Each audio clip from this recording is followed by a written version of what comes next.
एक शहर में ध्रुव अपनी माँ उर्मिला और अपने पापा मणिपाल के साथ रहता था, लेकिन 15 दिन पहले किसी ने उसके पापा की हत्या कर दी, जिसके बाद ध्रुव बहुत शांत हो गया। वो अपने कमरे में पड़ा पड़ा कुछ सोच रहा था कि तभी वहां उसकी माँ उर्मिला आई। बेटा ध्रुव, कब तक ऐसे रहेगा? ध्रुव रोने लगा। माँ, पापा। इस हादसे को अपनी किस्मत मानकर हमें आगे बढ़ना चाहिए।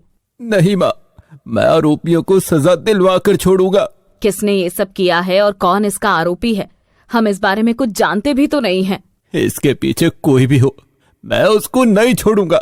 तभी बाहर से एक लड़के की आवाज आई, जिसका नाम रवि था। अरे किसी से बाद में लड़ लेना, पहले ये घर खाली कर दो। कौन हो तुम और ये सब क्या बकवास कर रहे हो?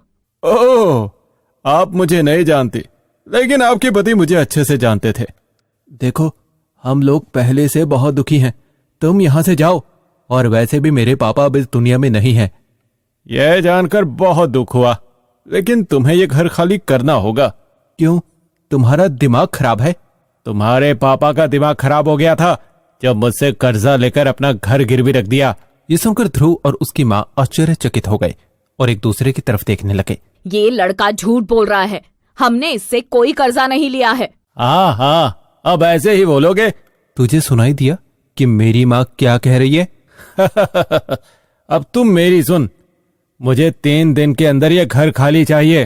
बेटा, मैं अच्छे से जानती हूँ कि तेरे पापा को पैसे की जरूरत नहीं थी। माँ, हम पुलिस के पास चलते हैं। हाँ बेटा, चलते हैं। वाह, सारी तैयारियां हो चुकी हैं।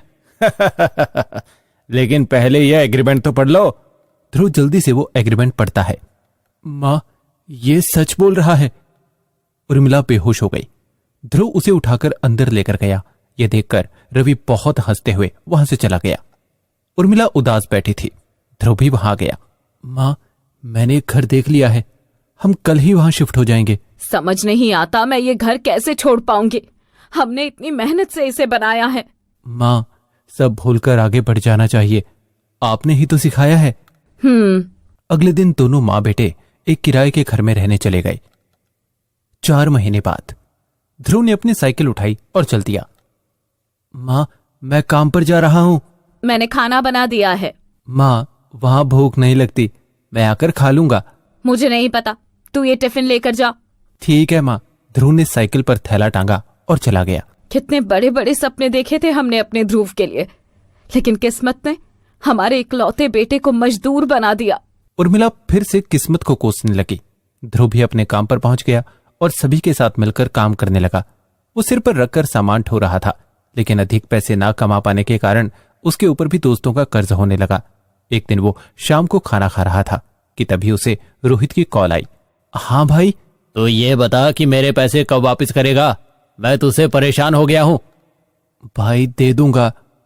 मैं कुछ नहीं जानता, मुझे मेरे पैसे चाहिए। हाँ, मैं जल्दी ही दे दूंगा। मैंने तुझे उस टाइम पर पैसे दिए जब कोई नहीं दे रहा था। हाँ, मैं वापस कर दूंगा। अरे तो वापस करके तू कौन सा एहसान करने वाला है? वापस मैं लूंगा ही, लेकिन जल्दी चाहिए। हाँ? इतना कहकर रोहित ने फोन काट दिया। ध्रुव को घबराहट होने लगी। माँ को पता चलेगा तो माँ जीते जी ही मर जाएगी, लेकिन मैं कर भी क्या सकता था? अगर पैसे नहीं लेता तो आज माँ जीवित नहीं होती, इसलिए मैंने ये सब किया। ध्रुव खुद से बातें कर रहा था कि तभी उसकी माँ ने आवाज लगाई। क्या हुआ बेटा, तू खाना छोड़कर बाहर क्यों खड़ा है? माँ, वो कुछ नहीं माँ, बस ऐसे ही खड़ा हो गया था, मुझे अभी भूख नहीं थी। आज मैं अपने बेटे को अपने हाथों से खाना खिलाऊंगी। उर्मिला ध्रुव को खाना खिलाती है। इसी तरह दोनों के दिन बीत रहे थे। अपनी माँ के सो जाने के बाद ध्रुव दिया जलाकर कुछ पढ़ रहा था। उसका रोजाना का यही काम था। दिन में मजदूरी करता और रात में कुछ घंटे पढ़ाई करता। हर रोज की तरह आज भी ध्रुव साइकिल से घर आ रहा था, लेकिन आज उसे काम के पैसे मिले थे। वो तो राशन लेने के लिए रुका, लेकिन तभी वहां अचानक से रोहित और रवि आ गए। तुम दोनों साथ साथ? हाँ, भाई है मेरा, लेकिन तू पैसे निकाल। भाई, घर में राशन नहीं है, प्लीज मेरी बात समझो। हम किसी के बारे में नहीं सोचते। रोहित ने ध्रुव की जेब से सारे पैसे निकाल दिए। ये मेरी पूरे महीने की कमाई है, कुछ पैसे मुझे लौटा दो। यह सिर्फ ब्याज है, और हाँ, हर महीने ऐसे ही ब्याज लेंगे। रवि और रोहित हंसते हुए वहां से चले गए, लेकिन ध्रुव के पैर आज आगे नहीं बढ़ रहे थे। तभी उसे सामने से रोहिणी आती हुई दिखाई दी। ये देखकर वो मुंह छुपाकर जाने लगा, लेकिन रोहिणी ने उसे रोक लिया। ध्रुव, मुंह मत छुपाओ, मैंने तुम्हें पहचान लिया है, तुम ध्रुव ही हो। ध्रुव ने मुंह से कपड़ा हटा दिया। तुमने अपना ये क्या हाल बना रखा है, और पिछले 5 महीनों से तुम कॉलेज क्यों नहीं आए हो? रोहिणी ने कई सारे सवाल पूछ लिए, लेकिन ध्रुव मुंह लटकाकर खड़ा रहा। क्या हुआ, तुम कुछ बोल क्यों नहीं रहे हो? ध्रुव ने कुछ नहीं कहा और जल्दी से साइकिल उठाकर भाग गया। रोहिणी को कुछ समझ नहीं आया। जब रात को ध्रुव अपने घर पहुंचा तो उसकी माँ ने पूछा, ध्रुव, इतनी देर से क्यों आए हो? कुछ नहीं माँ, वो। अरे, मैं भी ना भुलक्कड़ हूँ, आज तुम्हें राशन का सामान लेने में देर हो गई होगी। उर्मिला ने ध्रुव के खाली हाथ देखे। तू कुछ नहीं लाया? आज पैसे नहीं मिले, कल लेकर आता हूँ। ठीक है, लेकिन कल याद से ले आना बेटा, क्योंकि अब घर में कुछ नहीं बचा है। ठीक है माँ। ध्रुव को बहुत चिंता हो रही थी, लेकिन उसने किताब उठाई और पढ़ना शुरू कर दिया। अगले दिन काम पर जाने के बाद भी ध्रुव को सिर्फ शाम की चिंता थी। किसी ने उसे उधार भी नहीं दिया। अब मैं घर कैसे जाऊंगा और अपनी माँ को क्या मुंह दिखाऊंगा कि मैं आज भी खाली हाथ आया हूँ। मैं थक गया हूँ। हे भगवान, कुछ तो मदद करो। ऐसे कब तक चलेगा? कोई तो रास्ता दिखाओ। सब लोग अपने घर जा चुके थे, लेकिन आज ध्रुव को जाने का मन नहीं कर रहा था। फिर भी बेचारा मंद मंद चाल से घर पहुंचा तो उसके कानों में उसकी माँ के हंसने की आवाज आई। क्या बात है माँ, आज क्या मिल गया? तू जल्दी से हाथ मुंह धो ले, मैं तेरे लिए कचौड़ी बना रही हूँ। राशन तो कल ही खत्म था, फिर आज ये कचौड़ी कहाँ से? क्या हुआ, क्या सोचता रहता है? माँ, वो राशन। इतना सारा राशन भेजने की क्या जरूरत थी? थोड़े पैसे खुद के लिए भी बचा लेता। माँ? हाँ, और वो बेचारी लड़की इतना वजन उठाकर लेकर आई, तू भी तो ला सकता था। ओह, अब समझा, यहाँ रोहिणी आई थी। आजा, अब खाना खा ले। आज ध्रुव कई सालों बाद अपनी माँ को खुशी से खाना बनाते हुए और खाते हुए देखता है। वो भी बहुत खुश हुआ और खाना खाकर फिर से पढ़ाई करने बैठ गया। अगले दिन सुबह जब ध्रुव काम पर जाने के लिए निकला, तभी उसे रोहिणी ने रोक लिया। उर्मिला भी वहीं खड़ी थी। अब तुम्हें काम पर जाने की जरूरत नहीं है। मेरी कोई लॉटरी लगने वाली है क्या? तुम वहाँ काम करते हो तो तुम्हारी पढ़ाई अच्छे से नहीं हो पाती है। तुम्हें इस सबसे क्या प्रॉब्लम है? जाओ अपना काम करो। मेरे लिए कमाना बहुत जरूरी है। काम नहीं करूंगा तो क्या होगा, जानती हो ना? ध्रुव, पहले मेरी पूरी बात तो सुन लो। बोलो। मैंने कॉलेज में बात कर ली है और वो तुम्हें दोबारा एडमिशन देने के लिए तैयार हो गए हैं। फिर मैं क्या करूं? मुझे नहीं पढ़ना अब। अच्छा, फिर रात को क्या पढ़ते हो? तुम मेरे पीछे क्यों पड़ी हो? और हाँ, कल के लिए थैंक यू। अब जाओ यहाँ से। मैंने पापा से बात कर ली है, तुम उनके ऑफिस में जॉब कर लो और बाकी टाइम कॉलेज। वैसे भी लास्ट सेमेस्टर है। मुझे नहीं जाना, मुझे मेरी दिहाड़ी पर जाने दो। मैं लेट हो रहा हूँ। ध्रुव, जो वो इतना कह रही है तो उसकी बात मान ले, वरना आज के समय में कौन किसका साथ देता है। माँ, वो तेरे भले की ही बात कर रही है, उसमें कुछ गलत नहीं है। ठीक है माँ। ध्रुव अब कॉलेज भी जाने लगा और ऑफिस पे उसे अच्छी सैलरी मिल रही थी, तो उसने सभी का कर्जा चुका दिया। 6 महीने बाद कॉलेज खत्म हुआ तो फुल टाइम जॉब करने लगा, जिसके बाद उसने अपना घर भी बना लिया। दोनों माँ बेटे खुशी खुशी रहते थे, लेकिन तभी ध्रुव को अपने पिता के कातिलों को ढूंढने का ख्याल आया और उसने फिर से फाइल ओपन कराई, क्योंकि ध्रुव ने LLB की पढ़ाई पूरी की थी। 1 साल बाद। ध्रुव, अब सब अच्छा चल रहा है, फिर अब कोई नई लड़ाई मत शुरू कर। माँ, आज फाइनली तय हो जाएगा कि असली आरोपी कौन है और मैं उसे सजा दिलाकर रहूंगा। मैं कहती हूँ कि तुझे केस ही वापस ले लेना चाहिए। उस दिन से तो आप कभी डरी नहीं, फिर आज अचानक फैसले के दिन क्यों डर रही हो? क्योंकि मैं नहीं चाहती कि कोई तेरे साथ भी वही करे जो तेरे पापा के साथ हुआ। इतना कहकर उर्मिला बेटे को गले लगाकर रोने लगे। माँ, ईश्वर पर भरोसा रखिए, ऐसा कुछ नहीं होगा। अब मैं जा रहा हूँ, नहीं तो लेट हो जाएगा। कोर्ट ने आरोपी रोहित और रवि को सजा सुना दी। ध्रुव ने वकील बनकर अपने पिता के कातिलों को सजा दिलाई और ध्रुव को उसका पुराना घर भी वापस मिल गया। और कुछ ही दिनों में ध्रुव की चर्चा हर तरफ होने लगी और वो शहर का सबसे अच्छा वकील बन गए। भरी जवानी में विधवा हो जाना और उस पर समाज के ताने कि ये तो अभागन है, शादी के 3 साल हुए नहीं कि पति को खा गई, ये सब बर्दाश्त करना कितना मुश्किल होता है। दर्द के मारे कलेजा फटने लगता है, लेकिन रूपाली सब कुछ बर्दाश्त कर रही थी। वो मुंह से आह तक नहीं निकालती। सिर्फ इसीलिए कि वो इन दिनों गर्भवती थी। लेकिन ये बात किसे बताए? रूपाली की सास गोमती बोली, रजत को गए 1 महीना हो गया, आखिर मैं कब तक तुझे बनाकर खिलाऊंगी? बेटा तो मैंने भी खोया है, दुख तो मुझे भी है। बहुत हो गया, अब खड़ी हो और कुएं से पानी भर कर लिया। न जाने कौन से मनहूस कदम लेकर आई थी जो मेरा बेटा दुनिया छोड़कर चला गया। रूपाली ने अपनी भरी हुई आंखें दुपट्टे से पोंछ ली और खड़ा उठाकर चुपचाप कुएं की तरफ चल दी। मन में नरगिस की फिल्म के वो बोल याद आ रहे थे, दुनिया में हम आए हैं तो जीना ही पड़ेगा, जीवन है अगर जहर तो पीना ही पड़ेगा। कुछ दूर ही चली थी कि वह चक्कर खाकर गिर पड़ी और सर से घड़ा गिरकर फूट गया। कुछ औरतें बोली, अरे वो देखो, रजत की बहू बेहोश हो गई। बेचारे के पति को मरे हुए अभी दिन ही कितने हुए थे कि उसे पानी भरने भेज दिया। अरे भाई कोई मदद करो, इसे इसके घर तक पहुंचा दो। 1-2 मोहल्ले के आदमी उसे उठाकर घर ले गए। गोमती ने डॉक्टर को बुलाया तो डॉक्टर ने कहा, तुम्हारी बहू मां बनने वाली है, लेकिन शरीर में कमजोरी बहुत ज्यादा है। अगर ध्यान नहीं दिया गया तो मां और बच्चा दोनों को खतरा हो सकता है। ये सुनते ही गोमती की आंख भौं चढ़ गई। कुछ देर बाद डॉक्टर तो चला गया, लेकिन डॉक्टर के जाते ही वो रूपाली पर बरस गई। हाय रे मेरी किस्मत, मेरे तो भाग्य ही फूट गए। जब तक बेटे के साथ रही तब तक तो कुछ नहीं हुआ, और आज बेटे के मरते ही ये माँ बनने वाली है।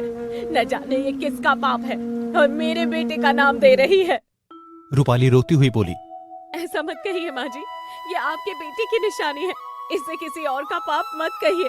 मैं चरित्रहीन नहीं हूँ, मेरा विश्वास कीजिए माँ जी। खबरदार अगर इस बच्चे को मेरे बेटे का नाम देने की कोशिश की तो चल उठ, निकल यहाँ से। मुझे ऐसी कुलटा और मनहूस स्त्री की परछाई भी इस घर में नहीं चाहिए। माँ जी ऐसा मत कहिए, आपके बिना मुझे कौन समझेगा? ये आपका ही वारिस है, आपके बेटे का खून है। इस समय गोमती के सर पर खून सवार था। उसने ऐसी अवस्था में भी रूपाली को घर से निकाल दिया।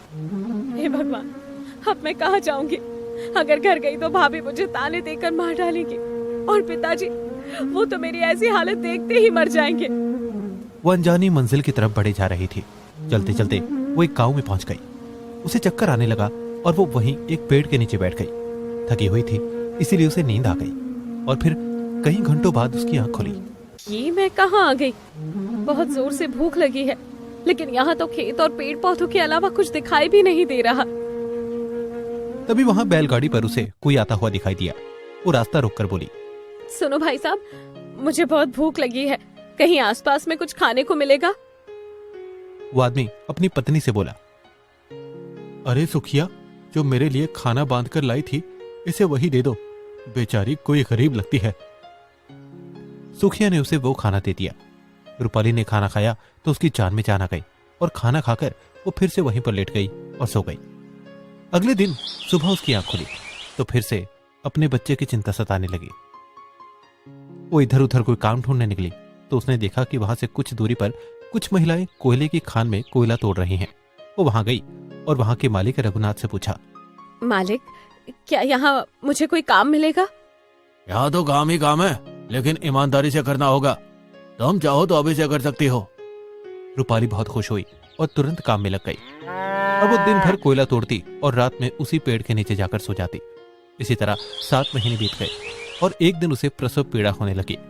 अपने साथ काम करने वाली महिलाओं की मदद से उसने एक चांद से बेटे को जन्म दिया। रूपाली बहुत खुश थी। उसे लगा कि जैसे अब उसके सारे दुख दूर हो जाएंगे। रूपाली सोचने लगी, अब तक तो मैं अकेली थी तो रूखा सूखा खाकर पेड़ के नीचे रात गुजार लेती थी, लेकिन अब मेरा बेटा भी है। अब मुझे रहने के लिए एक छत चाहिए। इसीलिए उसने वही लकड़ियां काटकर एक झोपड़ी बना ली। अब वो अपने बेटे युवराज के साथ झोपड़ी में रहने लगी।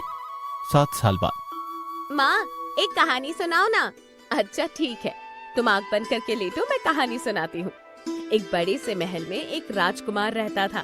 वो रोज शाम को सोने के रथ पर बैठकर टहलने के लिए जाता था। माँ, क्या सभी राजकुमारों के पास सोने का रथ होता है?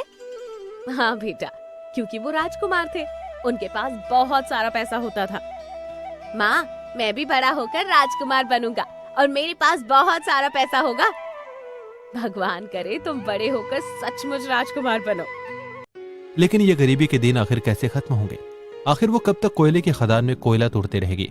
जीवन जैसे कोयले जैसा ही हो गया था। रोशनी की कहीं उम्मीद नहीं थी। माँ रोटी पर घी क्यों नहीं लगाया? ठंडी सब्जी मैं नहीं खाने वाला। नखरे तो देखो जैसे कहीं का राजकुमार हो। घी खत्म हो गया है, जैसे ही पैसे मिलेंगे मैं घी ले आऊंगी। और कभी ठंडा खाना भी खाना सीखो। माँ, शनिवार में मेरे स्कूल में फंक्शन है और मुझे राजकुमार बनाया गया है। मुझे राजकुमार की ड्रेस पहननी है। मुझे ड्रेस चाहिए। रूपाली को चिंता सताने लगी कि वो अपने बेटे को राजकुमार कैसे बनाएगी। उसके पास इतने पैसे नहीं हैं कि वो राजकुमार की पोशाक खरीद कर ला सके। उसने बहुत सोचा, आखिरकार उसने एक हल निकाल ही लिया। उसने अपने रेशमी दुपट्टे की धोती बनाकर उसे अपनी मोतियों की माला पहना दी। गले में डालने के लिए उसने माता की चुंदरी उतार ली। रूपाली हाथ जोड़ते हुए बोली, माँ, मुझे माफ करना। अपने बेटे को राजकुमार बनाने के लिए आज मुझे आपकी चुनरी उतारनी पड़ रही है। माँ, ये देखो, मैं सचमुच का राजकुमार बन गया। हाँ युवराज, आओ तुम्हें काला टीका लगा दूं, कहीं किसी की नजर ना लग जाए। समय गुजरता गया और युवराज के सपने परवान चढ़ते गए। एक रात जब माँ बेटे सो रहे थे, जोर से आंधी आई और तेज बरसात होने लगी। जब तक कि वह कुछ करती, झोपड़ी ताश के पत्तों की तरह बिखर गई। सारा सामान बारिश में बह गया। रूपाली युवराज को अपने आंचल में छुपाए हुए खड़ी रही। वो अपने बेटे के सिवाय कुछ नहीं बचा पाई। एक बार फिर से भगवान ने हमसे सब कुछ छीन लिया। अब मैं क्या करूंगी? माँ, अब हम कहाँ रहेंगे? रूपाली को समझ नहीं आया कि वो क्या करे। वो रघुनाथ के पास गई और सर छुपाने के लिए आसरा मांगा। ठीक है, इंतजाम हो जाएगा। मेरे यहाँ और भी बहुत से मजदूर किराए पर रहते हैं, तुम भी रह लेना। अगर किराया तुम्हारी पगार से कटेगा। उसकी बात मानने के अलावा रूपाली के पास और कोई रास्ता नहीं था। वो वहीं एक किराए पर कमरा लेकर रहने लगी। युवराज ने जब अपनी माँ को कोयला तोड़ते देखा तो उसे बहुत दुख हुआ। माँ, आप मुझे पढ़ाने के लिए ही इतनी मेहनत करती हो। मुझे बड़ा होने दो, फिर मैं आपको कोई काम नहीं करने दूंगा। समय कोयले की खदान में ही गुजरता जा रहा था। युवराज बड़ा हो गया। उसने 12वीं की परीक्षा पास कर ली। अब उसे नौकरी चाहिए थी ताकि उसकी माँ अब कोयला तोड़ना बंद कर दे और एक अच्छी जिंदगी जिए। उसके मन में दूसरों के लिए दया थी। वो किसी के साथ अन्याय होते नहीं देख सकता था। लोग उसके पास अपनी छोटी मोटी समस्याओं को लेकर आते थे, जिनका वह चुटकियों में समाधान कर देता था। एक बार उसने वहां से निकलते हुए देखा कि लक्ष्मी काकी रो रही है। अरे काकी, आप रो क्यों रही हैं? क्या हुआ? क्या बताऊं युवराज, जब से तुम्हारे काका का हाथ कटा है तब से सरपंच जी का बहुत कर्जा हो गया है। उसने कहा है कि अगर 1 सप्ताह में कर्ज नहीं चुकाया तो मेरी बेटी को उठा कर ले जाएंगे। ऐसे कैसे ले जाएंगे? बहन बेटियों की क्या कोई इज्जत नहीं है? अपने रहते मैं ऐसा कभी नहीं होने दूंगा। और सरपंच के पास जाकर कहो कि नहीं देती मैं ब्याज का पैसा, और खबरदार अगर माधुरी की तरफ आंख उठाकर देखा तो। नहीं नहीं, मुझ में सरपंच से ये कहने की हिम्मत नहीं है। काकी डरो मत, मैं वहीं रहूंगा। जो भी होगा मैं संभाल लूंगा। आप जाओ तो सही। युवराज की बात सुनकर लक्ष्मी सरपंच के पास चली गई और एक सांस में वो सारी बातें कह दी जो युवराज ने कही थी। अच्छा, तेरी इतनी हिम्मत कि मेरा ब्याज देने से मना करे? तो ठीक है, अब देख मैं क्या करता हूँ। रिया, जाओ इसकी बेटी को उठा लाओ। जब तक मैं उसकी बेटी का मुंह काला नहीं करूंगा तब तक ये मेरा पैसा नहीं लौटाएगी। सरपंच नहीं जानता था कि युवराज पुलिस वालों के साथ पीछे खड़ा होकर सारी बातें सुन रहा है। अवैध वसूली और बेटी को अपहरण करने की धमकी देने के जुर्म में पुलिस ने सरपंच को गिरफ्तार कर लिया। मुझसे बहुत बड़ी गलती हो गई युवराज। मैं लक्ष्मी का सारा कर्ज माफ करता हूँ। ना मुझे ब्याज चाहिए ना मूल, लेकिन पुलिस से कह दो कि मुझे छोड़ दे। लेकिन पुलिस वालों ने उसकी एक ना सुनी और उसे उठाकर ले गए। लक्ष्मी युवराज के पैरों में गिरकर रोने लगी और बोली, तुम इंसान नहीं मसीहा हो बेटा। आज तुमने मेरी बेटी की इज्जत बचा ली। चारों तरफ लोग जमा हो गए और युवराज युवराज के नारे लगाने लगे। रूपाली को आज अपना बेटा सचमुच का राजकुमार दिखाई दे रहा था। युवराज ने शुरू से ही संघर्ष देखा था, इसीलिए वो दूसरों की तकलीफ समझता था। वो लोगों की मदद करते करते उनका राजकुमार, उनका मसीहा बन गया। बेटा, लगता है मैंने तुम्हें पाकर जहां भर की दौलत पाली है। जब लोग कहते हैं कि देखो वो युवराज की माँ जा रही है, तो मेरा सीना गर्व से चौड़ा हो जाता है। माँ, तुम्हारे आंसुओं को फूल बनाकर तुम्हारे कदमों में बिछाना चाहता हूँ। मेरा सौभाग्य है जो मैंने आपकी कोख से जन्म दिया। रूपाली अब भी कोयले की खदान में ही काम करती थी। उसका सपना था कि उसका बेटा पुलिस ऑफिसर बन जाए ताकि वो समाज में बढ़ रही बुराइयों से लड़ सके। और एक दिन उसका ये सपना पूरा हुआ। युवराज की भर्ती एसआई की पोस्ट पर हो गई और पूरा गांव बधाई देने के लिए टूट कर पड़ा। लोगों ने उसे फूल माला पहनाई। पहले मैं अपने तरीके से आप लोगों की मदद करता रहा, लेकिन अब मुझे यह वर्दी पहनकर आप सबकी सेवा करने का मौका मिला है। आपका युवराज हमेशा आपकी सेवा में हाजिर रहेगा। ये सुनकर सबने तालियां बजाई और युवराज को गोद में उठा लिया। वास्तव में आज एक गरीब का बेटा सचमुच का राजकुमार बन चुका था। कस्तूरी का पति ट्रक चलाता था। एक बार ज्यादा लोड के कारण ट्रक पलट गया और उसमें दबकर उसके पति की मौत हो गई। ट्रक क्या पलटा, कस्तूरी की किस्मत ही पलट गई। मालिक ने कोई मुआवजा नहीं दिया, बदले में 3 महीने का एडवांस बताकर 15,000 और वसूल लिए। अब बेचारी कस्तूरी को 7 साल के बेटे राघव की चिंता सताने लगी। अब वो क्या करेगी, क्या खाएगी? दिमाग ने जैसे काम करना ही बंद कर दिया। वक्त एकदम से ही बदल गया। राघव ने कस्तूरी की आंखों को अपनी नन्ही उंगलियों से पोंछते हुए कहा, क्यों रोती हो माँ? पिताजी छोड़कर चले गए इसीलिए? रोना बंद करो माँ, मैं हूं ना। पिताजी कहते थे कि मैं उनका शेर बेटा हूं, फिर भी आप रोती हो। शेर की माँ को रोना शोभा नहीं देता। अब कस्तूरी उसे कैसे बताती कि जिस घर में वो रहते हैं वो किराए का घर है। अभी पिछले 2 महीने का किराया बकाया है। आखिर वो इतना पैसा कैसे चुकाएगी? तभी वहां मकान मालकिन आ धमकी और बोली, सुनो कस्तूरी, अब मेरे घर का किराया देना तुम्हारे वश की बात नहीं, इसलिए बेहतर होगा कि तुम ये घर खाली कर दो। घर खाली कर दिया तो हम तो फुटपाथ पर ही आ जाएंगे। कुछ समय की मोहलत और दे दो। अब मैं और नुकसान नहीं उठा पाऊंगी कस्तूरी। तुम्हारा तो ये पूरी जिंदगी का दुख है। 4 दिन या महीने में ही बिल्डिंग थोड़े ही ना खड़ी कर लोगी। कस्तूरी अपने सब्र का घूंट पीकर कुछ बर्तन, कपड़े और जरूरी सामान उठाकर घर से बाहर आ गई। आंखों से आंसू और राघव के सवाल रुकने का नाम ही नहीं ले रहे थे। राघव ने मासूमियत से पूछा, माँ, अब हम कहाँ जाएंगे? हमारा घर कहाँ होगा? क्या खाएंगे, क्या पहनेंगे? कस्तूरी ने उसे फटकारते हुए कहा, अब तुम चुप हो जाओ राघव। मेरा सिर दर्द के मारे फटा जा रहा है। ऊपर से तुम्हारे सवाल रुकने का नाम ही नहीं ले रहे हैं। मैं नहीं जानती अब क्या होगा। बस अब तो जहाँ किस्मत ले जाएगी वहीं जाना होगा। कस्तूरी राघव को अपने आंचल में छिपाए कुछ दिन फुटपाथ पर ही रही। लोग उसे भिखारिन समझकर भीख देने लगे। कोई पैसे दे जाता तो कोई खाना। बस ऐसे ही वक्त गुजर रहा था। माँ, अब हमारे इतने बुरे दिन आ गए हैं कि लोग हमें भिखारी समझकर भीख देने लगे हैं। बेटा, जब तुम्हारे पिताजी जिंदा थे तब बात और थी, लेकिन अब समय बदल गया है। भीख मांगने के सिवा हमारे पास और कोई रास्ता नहीं है। मुझे अब कोई काम ढूंढ लेना चाहिए। इस तरह भीख मांगकर आखिर कब तक गुजारा होगा? कस्तूरी ने कई जगह काम ढूंढा, लेकिन उसे कहीं काम नहीं मिला। अंत में उसने सोच लिया था कि नदी में छलांग लगाकर ये जीवन लीला समाप्त कर लूं। मगर इससे पहले वो कुछ करती, किसी ने उसे पीछे से खींचकर थप्पड़ मारा और कहा, ये क्या करने जा रही हो तुम? तुम्हारे पास खड़ा ये मासूम बच्चा आज अपनी माँ को खो देता, उसके बाद सोचा है इसका क्या होता? लोग इसे बेच देते और इसके हाथ पैर तोड़कर भीख मंगवाते। ऐसी क्या मजबूरी आन पड़ी थी कि तुम नदी में कूदने चल दी? कस्तूरी ने उस औरत को सारी बातें बताई। वो औरत बोली, मेरा नाम ज़ौराबाई है, पेशे से तवायफ हूँ। पेट भरने के लिए जिस्म बेचती हूँ, लेकिन कभी मरने के बारे में नहीं सोचा। मर गई तो मेरे साथी बहनों का गुजारा कैसे होगा? चलो मेरे साथ और वहीं रहकर मेरे साथ काम करना। सच में भूखी तो बिल्कुल नहीं मरोगी। कस्तूरी पीछे हटती हुई बोली, नहीं नहीं, मैं मर जाऊंगी लेकिन ऐसा काम कभी नहीं करूंगी। ज़ौराबाई ने उसे अपनी तरफ खींचते हुए कहा, अरे और कुछ नहीं तो नाच गा तो सकती हो ना, बस इतना ही कर लो। और ज्यादा कुछ करने को किसने कहा? तभी वहाँ राघव भूख और गर्मी के कारण वहीं बेहोश होकर गिर पड़ा। कस्तूरी ने उसे गोद में उठाया और उसकी हालत देखकर रोने लगी। मैं कहती हूँ चलो मेरे साथ, वरना पति के साथ बेटे को भी खो दोगी। कस्तूरी उसके साथ चली गई। उसके पास अब कोई रास्ता नहीं था। ज़ौराबाई ने डॉक्टर को बुलाया और राघव को दवाई दिलवाई, फिर उन्हें पेट भर खाना दिया। रात में सोने के लिए उन्हें एक अलग कमरा दिया। बहुत दिनों बाद आरामदायक बिस्तर मिलते ही उन्हें चैन की गहरी नींद आ गई। अगले दिन ज़ौराबाई ने कस्तूरी को उसका काम समझा दिया। कस्तूरी अब ज़ौराबाई के ग्राहकों के सामने नाचती और गाती, बदले में उसे पैसा मिलता। कस्तूरी संतुष्ट थी। कम से कम अब उसका बेटा फुटपाथ पर तो नहीं रहेगा।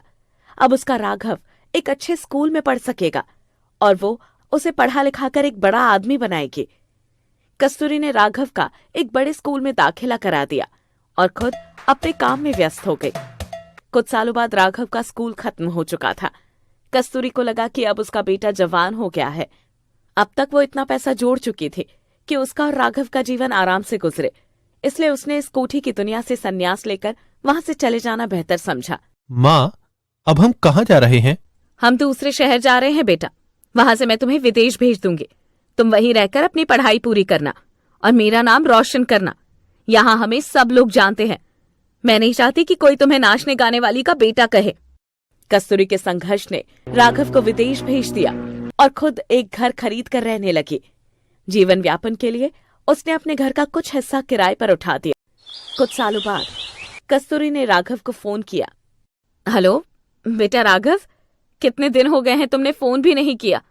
तुम जानते हो ना, तुम्हारी माँ हर पल तुम्हारे लिए तड़पती रहती है। माँ, कितनी बार कहा है ड्यूटी टाइम में मुझे फोन मत किया करो। तुम्हें तो कुछ काम है नहीं, लेकिन मेरी पढ़ाई भी है, साथ में जॉब भी। फुर्सत मिलेगी तो मैं खुद ही कर लूंगा। अभी कितनी पढ़ाई और बाकी है बेटा। 3 साल से तुम्हारी शक्ल नहीं देखी। अब सब छोड़ छाड़ कर वापस आ जाओ। शादी की उम्र हो गई है तुम्हारी। कहीं ऐसा न हो कि मैं कोई सुख देखे बिना ही स्वर्ग से धार जाऊं। माँ, मेरा आना तो मुश्किल है, लेकिन मैं जल्द ही तुम्हारा वीजा भिजवा दूंगा। तुम ही यहाँ आ जाना। मैंने यहाँ एक लड़की पसंद कर ली है, सोनिया। यहीं शादी करके यहीं सेटल होना चाहता हूँ। ये सुनकर कस्तूरी ठगी सी रह गई। उसके हाथ पैर ढीले पड़ गए। वो बोली, नहीं राघव, तुम्हें आना होगा। इस तरह तुम अकेले अपने जीवन का फैसला नहीं कर सकते। माँ, अपनी सोच बदलो, अब वक्त बदल गया है। ये राघव क्या कह रहा है? वो वापस नहीं आएगा? उसने लड़की भी वही पसंद कर ली है। लगता है अब मुझे वहां जाना ही पड़ेगा। कुछ दिनों बाद राघव ने कस्तूरी का वीजा भेज दिया। कस्तूरी राघव के पास चली गई। वहां जाकर पता चला कि राघव तो सोनिया से पहले ही शादी कर चुका है।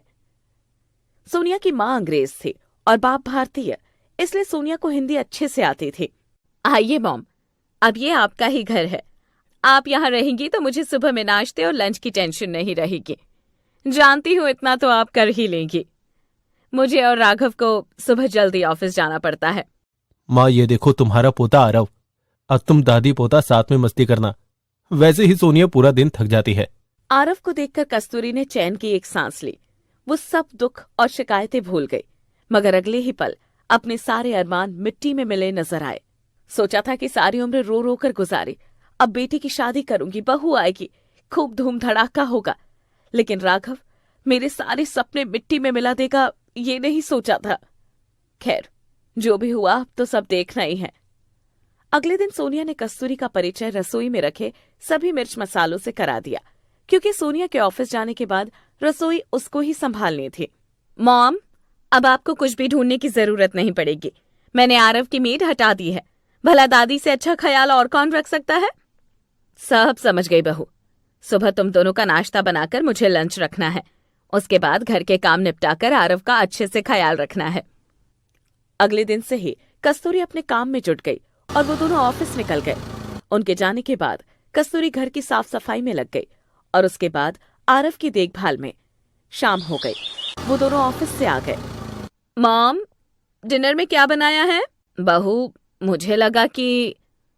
अरे सासू मॉम, लगना ही क्या था। थकी हुई आती हूँ, इसलिए घर आकर खाना बनाने की हिम्मत नहीं होती। वैसे तो हम बाहर खा आते थे, पर जब आप आ गई है तो आपके हाथ के गर्म खाने की बात ही कुछ और होगी। अब आपको जो अच्छा लगे बना लिया करना। कस्तूरी समझ गई थी कि उनके बहू बेटे ऑफिस संभालेंगे और वो घर और उनका बेटा। इसी तरह 2 साल बीत गए। सोनिया अपनी सास से उकताने लगी। कस्तूरी यहाँ इतनी व्यस्त हो चुकी थी कि उसे खुद के बारे में सोचने का मौका ही नहीं मिला।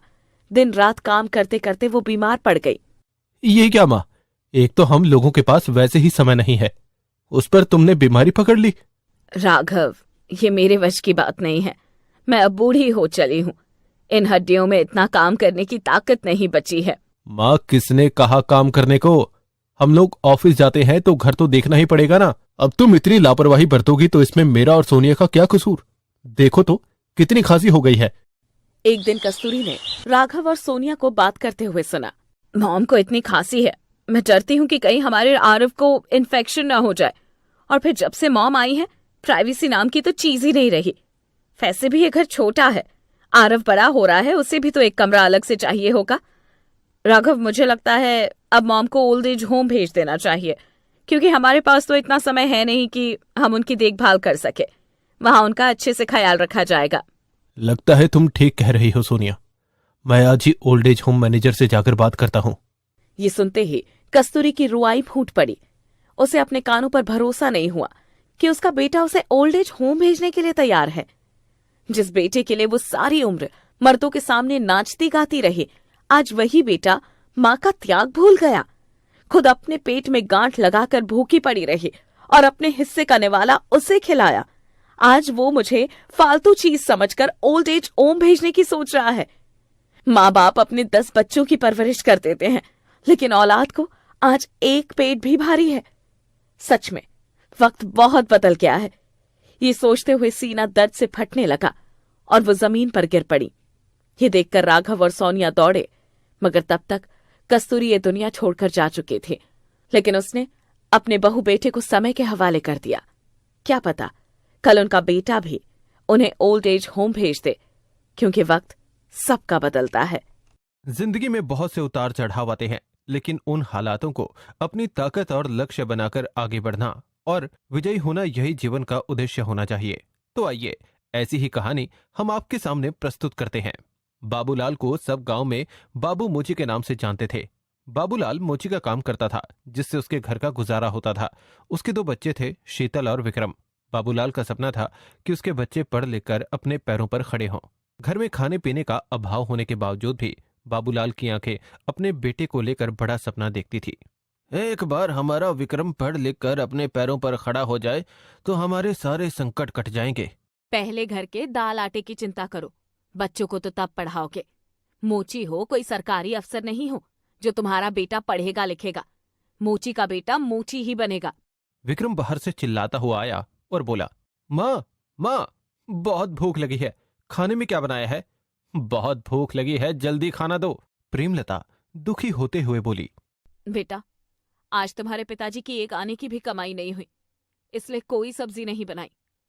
आज रोटी पानी में भिगो कर ही खा लो, कल सब्जी बना दूंगी।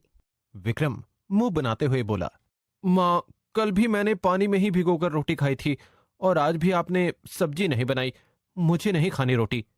बाबूलाल विक्रम के सर पर हाथ फेरते हुए बोला, बेटा, मजदूर आदमी हूं, कभी आमदनी होती है कभी नहीं, इसीलिए ही तो चाहता हूं कि तुम पढ़ो लिखो और अफसर बनो। समय गुजरने लगा। विक्रम की 12वीं की परीक्षा थी। विक्रम ने दिन रात परीक्षाओं की तैयारी करी, लेकिन बोर्ड की फीस जमा न करने के लिए बाबूलाल पैसे नहीं जुटा पाया। बाबूलाल की चिंता बढ़ने लगी। ऊपर से शीतल की शादी भी पक्की हो चुकी थी। अगले महीने उसकी शादी भी करनी थी। प्रेमलता गुस्से में बोली, दिमाग खराब हो गया है तुम्हारा? कहाँ से लाओगे विक्रम की बोर्ड की फीस? अभी तो शीतल के दहेज के लिए भी कुछ नहीं जुटा पाए। मैं तो कहती हूँ उसकी पढ़ाई वढ़ाई छुड़ाकर उसे काम पर बिठा दीजिए। 4 पैसे कमाकर लाएगा, कुछ तो सहारा लगेगा। तुम्हें क्या हो गया प्रेमलता? तुम इतनी जल्दी हिम्मत कैसे हार सकती हो? एक बार विक्रम नौकरी चढ़ जाए तो सब दुख दूर हो जाएंगे। सुनो, एक बात कहूं, तुम्हारी माँ की निशानी जो कानों के बूंदे तुम्हारे पास हैं, वो तुम मुझे दे दो। उन्हें बेचकर विक्रम की फीस दे दूंगा। भगवान ने चाहा तो तुम्हारे लिए इनसे अच्छे बूंदे बन जाएंगे। प्रेमलता रोने लगी और बोली, ये मेरी माँ की आखिरी निशानी है। सोचा था बेटी को शादी में दे दूंगी, अगर उन्हें बेचकर विक्रम की फीस चली जाए तो दे दो। आखिर ये किस दिन काम आएंगे? बाबूलाल ने प्रेमलता के बूंदे बेचकर विक्रम की फीस जमा कर दी। फीस तो जमा हो गई। अब परीक्षा के दिन नजदीक थे और शीतल की शादी भी। बाबूलाल को बहुत चिंता होने लगी। उधर विक्रम का पूरा ध्यान भी अपनी बड़ी बहन की शादी पर था। शादी की घड़ी नजदीक आ गई। लड़के का पिता रामदास बोला, समझी जी, आपसे ऐसी उम्मीद नहीं थी। कम से कम लड़के के लिए एक अच्छी सी मोटरसाइकिल तो दी होती। ना तो बारातियों के लिए अच्छा खाना है और ना ही दान दहेज। मुझे लगता है मुझे यह बारात वापस ले जानी पड़ेगी। अरे नहीं समझी जी, ऐसा मत कीजिए। दरअसल बेटे की पढ़ाई में बहुत पैसा खर्च हो गया। आप चिंता ना करें, यह शादी हो जाने दीजिए। मैं धीरे धीरे आपकी सारी मांगें पूरी कर दूंगा। मैं अपनी पगड़ी आपके पैरों में रखता हूं, मेरी लाज रख लीजिए। रामदास ने शीतल को अपनी बहू बनाकर ले तो गया, लेकिन वो लोग शीतल को दहेज के लिए प्रताड़ित करने लगे। उसका पति उसके साथ मोटरसाइकिल के लिए रोज मारपीट करने लगा। विक्रम दिन रात अपने पिता की बेबसी को महसूस करता रहा। अगर उसके पिताजी के पास पैसा होता तो आज उसकी बहन दुखी न होती। कुछ दिनों बाद उसकी 12वीं की परीक्षा भी हो गई। बाबूलाल बहुत खुश था कि अब उसका बेटा 12वीं में पास हो जाएगा। अरे बाबूलाल, जरा मेरा जूता तो सिलना। क्या बात है, आज तो बड़े खुश नजर आ रहे हो। खुश कैसे ना होऊंगा भाई, आज मेरे विक्रम का रिजल्ट आ रहा है। वो पास होगा, उसके बाद मैं उसे आईपीएस अफसर बनाऊंगा। पड़ोसी हंसता हुआ बोला, मोची का बेटा आईपीएस अफसर? लगता है कुछ ज्यादा ही बड़ा सपना देख रहे हो। बाबूलाल के चेहरे पर एक तेज था। वो बोला, जिस दिन मेरा बेटा आईपीएस अफसर बनेगा, देखना तुम जैसों के मुंह बंद हो जाएंगे। लेकिन विक्रम के चेहरे पर हवाइयां उड़ रही थी। उसकी सहपाठी मंदिरा बोली, विक्रम, इतने परेशान क्यों लग रहे हो? तुम्हें नहीं पता मंदिरा, आज रिजल्ट आ रहा है। मंदिरा मुस्कुराते हुए बोली, तभी तो पूछ रही हूँ, परेशान होने की क्या जरूरत है? मंदिरा, डर लग रहा है। पिताजी ने माँ के बूंदे बेचकर मेरी फीस चुका दी। मेरी पढ़ाई के लिए दीदी को दहेज भी नहीं दिया, जिसकी वजह से उनके ससुराल वाले उन्हें बहुत परेशान करते हैं। अगर मैं फेल हो गया तो? मंदिरा उसे समझाते हुए बोली। सब ठीक होगा विक्रम, खुद पर भरोसा रखो। अरे वो देखो, शायद लिस्ट लग गई है। तुम रुको, मैं देख कर आती हूँ।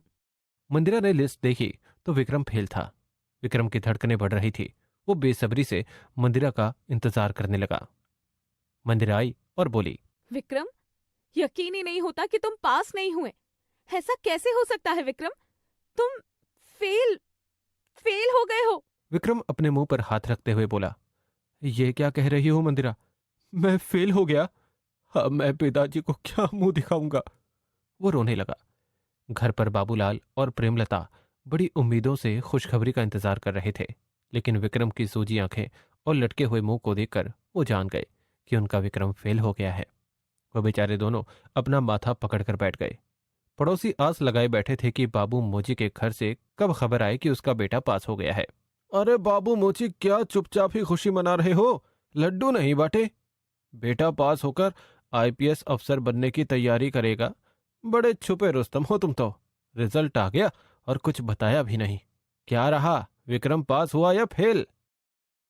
अब बेचारा बाबूलाल क्या कहे, किसी को क्या बताए कि उसका बेटा फेल हो गया है। उसकी चुप्पी देखकर सब समझ गए कि उसका बेटा फेल हो गया है। बड़ा आया था अफसर बनाने, बेटा तो 12वीं में फेल हो गया है। बाबूलाल किसी के सामने नजर नहीं उठा पाया, लेकिन बाबूलाल ने हिम्मत नहीं हारी। विक्रम से उन्होंने कुछ नहीं कहा। डर था कि कहीं बेटा कोई गलत कदम ना उठा ले। बेटा, जो हुआ सो हुआ, कोई बात नहीं, एक बार और कोशिश करो। मुझे यकीन है तुम पास जरूर हो जाओगे। विक्रम ने आंसू पोंछते हुए कहा, पिताजी, लेकिन मेरी पढ़ाई के लिए इतना पैसा कहाँ से आएगा? जीजा जी आए दिन दीदी के साथ दहेज के लिए मारपीट करते रहते हैं। मैंने सरपंच से बात कर ली है, कुछ दिन के लिए ब्याज पर पैसे ले लूंगा, लेकिन तुम्हें पढ़ना होगा बेटा, मेरा सपना पूरा करना होगा। विक्रम ने फिर से 12वीं की पढ़ाई शुरू कर दी, लेकिन इस बार उसके मन में पढ़ाई से ज्यादा पैसा कमाने का जुनून पैदा हो गया था। उसने 12वीं की पढ़ाई दोबारा शुरू कर दी, लेकिन अब पढ़ाई में उसका मन नहीं लगता था। वो स्कूल की छुट्टी करके मेहनत मजदूरी करने लगा। उसे लगा कि उसके पिताजी इस तरह तो कर्ज में डूब जाएंगे और उसकी बहन को कभी मोटरसाइकिल नहीं दे पाएंगे। इसीलिए उसने सोचा कि मैं भी काम करके उनकी पैसों से मदद करूं। एक दिन स्कूल जाते समय मंदिरा की नजर मजदूरी करते हुए विक्रम पर पड़ी। मंदिरा उसे देखकर चौंकते हुए बोली, विक्रम, तुम यहाँ और मजदूरी? मैं भी कहूँ 4 दिनों से स्कूल क्यों नहीं आ रहे? पढ़ाई छोड़कर क्या मजदूरी ही करनी है? विक्रम आंखें झुकाता हुआ बोला, मंदिरा, तुमसे तो कुछ नहीं छुपा। पिताजी ने मुझे पढ़ाने के लिए ब्याज पर पैसा लिया है, ऊपर से जीजा जी को बुलेट चाहिए। आखिर पिताजी कहाँ से चुकाएंगे? मैं बीच में स्कूल से छुट्टी करके मजदूरी कर रहा हूँ ताकि कुछ पैसे जोड़कर पिताजी का कर्ज चुका सकूं। अब तुम ही बताओ, अपनी पढ़ाई के लिए मैं अपने पिताजी और दीदी की आंखों में आंसू कैसे देख सकता हूँ? तुम बहुत अच्छे हो विक्रम, लेकिन पढ़ाई में भी ध्यान देना, वरना फिर से 12वीं में फेल हो जाओगे। ये कहकर मंदिरा चली गई। दोबारा परीक्षा आई। विक्रम ने परीक्षा दी और नतीजा, विक्रम फिर से फेल हो गया। इस बार बाबूलाल बर्दाश्त नहीं कर पाया। उसने एक डंडा उठाया और विक्रम को पीटना शुरू कर दिया। प्रेमलता बाबूलाल को रोकते हुए बोली, रुक भी जाओ, अब क्या जान ही ले लोगे इसकी? बाबूलाल रोते हुए बोला, इसके लिए मैंने दुनिया भर का कर्ज सर पर रख लिया, अपनी बेटी की परवाह नहीं की, लेकिन इसे मेरी कोई परवाह नहीं। पड़ोसी सुनेंगे तो फिर से मेरा मजाक बनाएंगे। मैं क्या करूं? नालायक, निकल जा इस घर से। विक्रम ने रोते हुए अपने कमाए हुए पैसे बाबूलाल के हाथ में रखते हुए कहा, पिताजी, ये पैसे लीजिए और सरपंच का कर्जा चुका दीजिए। ये मेरी मेहनत की कमाई है, जो मैंने पढ़ाई करते हुए मजदूरी करते हुए कमाई है। मुझे माफ कर देना पिताजी, मैं आपके कंधे पर अपना बोझ रखकर आपका सपना पूरा नहीं कर पाया। अभी ये दुख सहन सीमा से परे था कि किसी का फोन आया कि शीतल को उसके ससुराल वालों ने जलाकर मार डाला। जैसे उन लोगों पर दुखों का पहाड़ ही टूट पड़ा। बाबूलाल बेहोश होकर गिर पड़ा। प्रेमलता की चीख निकल पड़ी। विक्रम, जो अभी 12वीं में 2 बार फेल होने के कारण बहुत दुखी था, वो बड़ी बहन के साथ यह हादसा हो जाने से पूरी तरह टूट गया। खूब रोए, तड़पे, मगर कुछ नहीं कर पाए। गरीबी एक बेटी को दहेज के लिए लील गई। ससुराल वालों ने पुलिस वालों को मोटा पैसा भर दिया और कोई उनका कुछ नहीं बिगाड़ पाया। बाबूलाल रोते हुए बोला, तुमने मेरे सारे सपने तोड़ दिए विक्रम। अगर तुम 2 साल पहले ही 12वीं में पास हो गए होते तो आज शीतल की ससुराल वाले यूं खुलेआम नहीं घूम रहे होते, वो जेल में होते। भेजा था पढ़ने, लेकिन हमें क्या पता था कि ये हमारी आंखों में धूल झोंक रहा है। अगर मजदूरी करनी थी तो हम तुम्हारी पढ़ाई में इतना पैसा क्यों खर्च करते? अगर इतना पैसा शीतल के ससुराल वाले को दे देते तो आज हमारी शीतल जिंदा होती। विक्रम को ये बात समझ आ गई। वो जान गया कि उसका अब 12वीं पास होना बहुत जरूरी है ताकि वो आईपीएस ऑफिसर बन सके। तभी वो अपनी बहन की तरह इस समाज की बेटियों को दहेज जैसे बढ़ते हुए अपराध से मुक्त करा पाएगा। विक्रम आंखों में आंसू भरते हुए बोला, पिताजी, मुझे एक मौका और दे दो। इस बार मैं जरूर 12वीं पास करूंगा और इसके बाद आईपीएस ऑफिसर बनकर दिखाऊंगा। बाबूलाल ने उसके सर पर हाथ रखते हुए कहा, अगर ऐसा है तो बेटा, मेरे लिए इससे ज्यादा खुशी की बात क्या होगी। तुम जल्दी से अपने ऊपर से 12वीं फेल का धब्बा मिटाओ, आईपीएस अफसर बनो और अपनी बहन के मुजरिमों को सजा दो। तब कहीं जाकर मेरे मन को शांति मिलेगी। उसके बाद विक्रम ने शपथ ली कि वो अब 12वीं पास करके रहेगा। 1 साल और बीत गया। आज फिर से 12वीं के रिजल्ट की लिस्ट लगी थी, लेकिन आज विक्रम के अंदर घबराहट नहीं थी। आज उसके मुख पर आत्मविश्वास छलक रहा था। 2 साल पहले कॉलेज जा चुकी मंदिरा भी उसके साथ थी। विक्रम, मैं जरा लिस्ट देख कर आती हूँ। नहीं मंदिरा, आज मैं देखता हूं। कुछ देर बाद विक्रम ने खुशी के मारे मंदिरा को गोद में उठा लिया। मंदिरा, मैं पास हो गया, मैं पास हो गया मंदिरा। पिताजी का सपना पूरा हो गया। विक्रम, अब ये खुशखबरी तुम्हें अपने पिताजी को सुनानी चाहिए। ये खबर सुनने के लिए वो कब से तरस रहे हैं। विक्रम ने यह खबर बाबूलाल और प्रेमलता को सुनाई तो उन्होंने उसे लाखों आशीर्वाद दिए और भगवान का शुक्रिया अदा किया। जब गांव में विक्रम की तीसरी बार में 12वीं पास होने की खबर फैली तो सरपंच घर आ पहुंचा। सरपंच आंखें दिखाते हुए बोला, क्यों रे बाबूलाल, अब तो तेरा बेटा पास हो गया, अब तो मेरा उधार दे दे। कहीं ऐसा ना हो कि ब्याज देते देते तेरी कमर टूट जाए। बाबूलाल हाथ जोड़ते हुए बोला, कुछ समय और रुक जाओ मालिक, बस मेरा बेटा अफसर बन जाए, मैं आपकी पाई पाई सूद समेत लौटा दूंगा। सरपंच हंसते हुए बोला, मोची का बेटा और अफसर, देखते हैं। कुछ सालों बाद सरपंच के घर के सामने एक सरकारी गाड़ी रुकी। सरपंच हड़बड़ाता हुआ बोला, अरे कौन है जो गाड़ी का हॉर्न बजाया जा रहा है? आता हूं भाई। अरे हमारे घर ये सरकारी गाड़ी क्यों? हे भगवान, सब खैर करो। विक्रम वर्दी में गाड़ी से उतरा तो उसे देखकर सरपंच का रंग उतर गया। विक्रम ने सरपंच के पैर छुए और उसके हाथ में पैसे देते हुए कहा, काका गिन लीजिए, ब्याज समेत है। सरपंच हड़बड़ाता हुआ बोला, अरे रे रे रे, नहीं नहीं, ब्याज की कोई बात नहीं, सब ठीक है। तुम तो सच में आईपीएस ऑफिसर बन गए। एक मोची का बेटा सच में आईपीएस अफसर बन गया, ये तो हमारे गांव के लिए बड़े गर्व की बात है। तभी विक्रम की गाड़ी के पीछे बाबूलाल बैंड बाजे के साथ आ गया। बाबूलाल मूंछों पर ताव देता हुआ बोला, सरपंच देखो, मेरा बेटा, एक मोची का बेटा अफसर बन गया है। ये मेरे लिए ही नहीं, पूरे गांव के लिए बड़े फक्र की बात है। गांव वालों ने तालियां बजाई और विक्रम को फूल मालाएं पहनाकर उसका सम्मान किया। एक मोची के बेटे की पहचान अब आईपीएस अफसर विक्रम सिंह के रूप में बन गई। उसके बाद विक्रम ने अपनी बहन के कातिलों को सजा दिलाई और हर उस पीड़ित महिला की मदद करने की शपथ ली जिसे समाज प्रताड़ित करता है। मंदिरा ने हर कदम पर उसका साथ दिया और फिर विक्रम और मंदिरा ने शादी करके अपना घर एक गांव में एक रोशनी नाम की लड़की अपने माता पिता के साथ रहा करती थी। वो लोग बहुत ही गरीब थे और रोशनी की माँ सीमा अपने घर का गुजारा करने के लिए दूसरों के यहाँ काम किया करती थी। क्योंकि उसका पति सुरेश बहुत ज्यादा शराब पीता था और वो सीमा के साथ बहुत ज्यादा मारपीट भी करता, जिस वजह से सीमा एक दिन बीमार हो गई और उसी बीमारी में चल बसी। इसके बाद रोशनी ने ही सब कुछ संभाला। रोशनी की उम्र मात्र 7 साल थी और अब वो अपनी माँ की जगह पर दूसरों के घर पर काम करती है। और जिस दिन वो अपने पिता सुरेश के लिए शराब नहीं लाती तो उस दिन उसका पिता उसे बहुत मारता और उससे कहता, तुझे कितनी बार कहा है कि खाली हाथ घर पर मत आया कर, शराब लेकर आया कर, पर लगता है तेरी समझ में नहीं आता है। वहीं रोशनी अपने पिता की बात सुनकर बहुत ज्यादा दुखी हो जाती है। एक दिन उसका पिता शराब के लालच में दूसरी शादी कर लेता है ताकि दूसरी पत्नी उसे कमाकर शराब पिलाएगी। रोशनी की सौतेली माँ का नाम चांदनी था और वो भी बहुत गरीब परिवार से थी।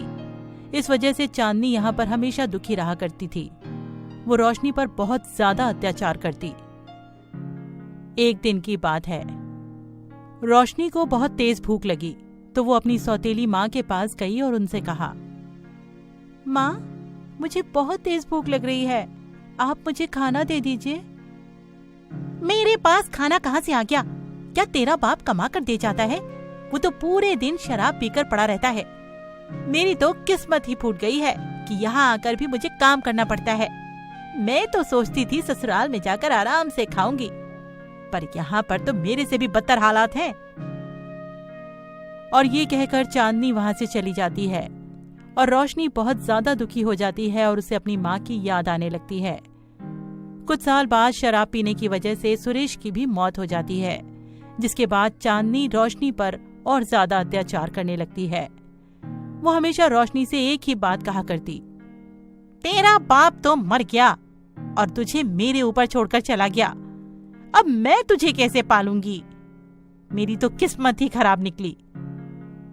जिसे सुनकर रोशनी बहुत ज्यादा दुखी हो जाती है और 8 साल कैसे गुजर गए पता भी नहीं चला। अब रोशनी 15 साल की हो चुकी थी और रोशनी की सौतेली माँ चांदनी को उसकी शादी की चिंता सताने लगी। चांदनी जल्द से जल्द रोशनी की शादी करना चाहती थी और अपना बोझ उतारना चाहती थी। एक दिन वो अपने आप से कहती है, अब तो रोशनी शादी लायक हो गई है, मुझे उसकी जल्द से जल्द शादी कर देनी चाहिए, क्योंकि अब मैं इसे और ज्यादा नहीं झेल सकती हूँ। बहुत झेल लिया इसे, मुझे तो इसकी शादी करनी होगी अब। और ये कहकर चांदनी रोशनी के लिए लड़का देखने लगी और उसने कई लोगों से इस बात को कह भी दिया। एक दिन चांदनी का भाई श्याम घर पर आया और उसने जब रोशनी को देखा तो अपनी बहन से कहा, यदि बहन तो बताए तो मैं तेरी बेटी की शादी के लिए एक लड़का बताऊं। हाँ हाँ भैया बताओ ना, मैं तो कब से इसकी शादी करने की सोच रही हूँ। तो फिर ठीक है, मेरे गांव के बगल में रामपुर गांव में एक लड़का है जिसका नाम मोहन है, वो बहुत ही सुशील है। ये सुनकर चांदनी खुश हो गई और उसने बिना किसी जांच पड़ताल के रोशनी की शादी मोहन से कर दी। मोहन रोशनी को शादी के बाद मुंबई लेकर गया। रोशनी की आंखों में बहुत सारे नए सपने थे, क्योंकि अब वो सोच रही थी शायद अब शादी के बाद उसकी जिंदगी अच्छी हो जाएगी। वो अपनी पति मोहन के साथ आराम से रहने लगी। धीरे धीरे 1 महीना गुजरा और एक दिन मोहन ने रोशनी से कहा, सुनो, मैं गांव जा रहा हूँ, क्योंकि मैं जब काम पर चला जाता हूँ तो तुम घर पर अकेली रह जाती हो, तो मैं माँ को यहाँ पर ले आता हूँ जिससे वह तुम्हारे साथ ही रहेगी। ठीक है, आप जाइए पर जल्दी लौट आइएगा, मुझे यहाँ पर अकेले डर लगता है।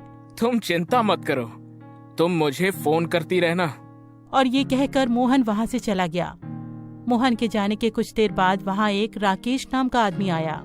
उस आदमी को देखकर रोशनी घबरा गई और उससे कहा, तुम कौन हो? मेरे घर में क्यों घुसे आ रहे हो? रुको, मैं अभी अपने पति को फोन करती हूँ। अरे तू क्या फोन करेगी? उसने ही तो मुझे यहाँ पर घुसने दिया है।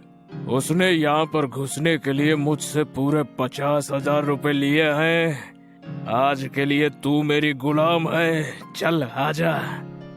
और इतना कहकर वो आदमी हंसने लगा, जिससे रोशनी बहुत ज्यादा डर गई। इस तरह रोजाना कोई ना कोई नया आदमी उसके घर आया करता और उसके साथ बुरा व्यवहार करता। और इस तरह एक हफ्ता बीत गया। और जब एक हफ्ते बाद मोहन घर पर आया तो रोशनी ने अपने पति से कहा, आपने मेरे साथ ऐसा क्यों किया? मैं तो आपको भगवान समझ रही थी, पर आपने तो मेरा ही सौदा कर दिया। अरे ये तुम क्या कह रही हो? मुझे कुछ समझ में नहीं आ रहा है। मैं भला ऐसा क्यों करूंगा? क्या? यदि आपने नहीं किया तो फिर वो आदमी कौन थे और उन्होंने मुझसे झूठ क्यों बोला? और ये कहकर रोशनी ने अपने पति को सारी बात बताई। रोशनी की बात सुनकर मोहन ने उससे कहा, अरे मैं तुम्हें सच कह रहा हूँ, मैं तुम्हारी कसम खाता हूँ, मैंने किसी को भी नहीं भेजा था। अच्छा, ऐसी बात है तो आप मुझे यहाँ से लेकर चलिए, क्योंकि अब मुझे यहाँ पर ज्यादा डर लग रहा है। अब मैं यहाँ नहीं रहना चाहती हूँ। ठीक है, तुम चिंता मत करो, मैं तुम्हें अभी यहाँ से लेकर चलता हूँ। और ये कहकर मोहन रोशनी को वहाँ से लेकर चला गया।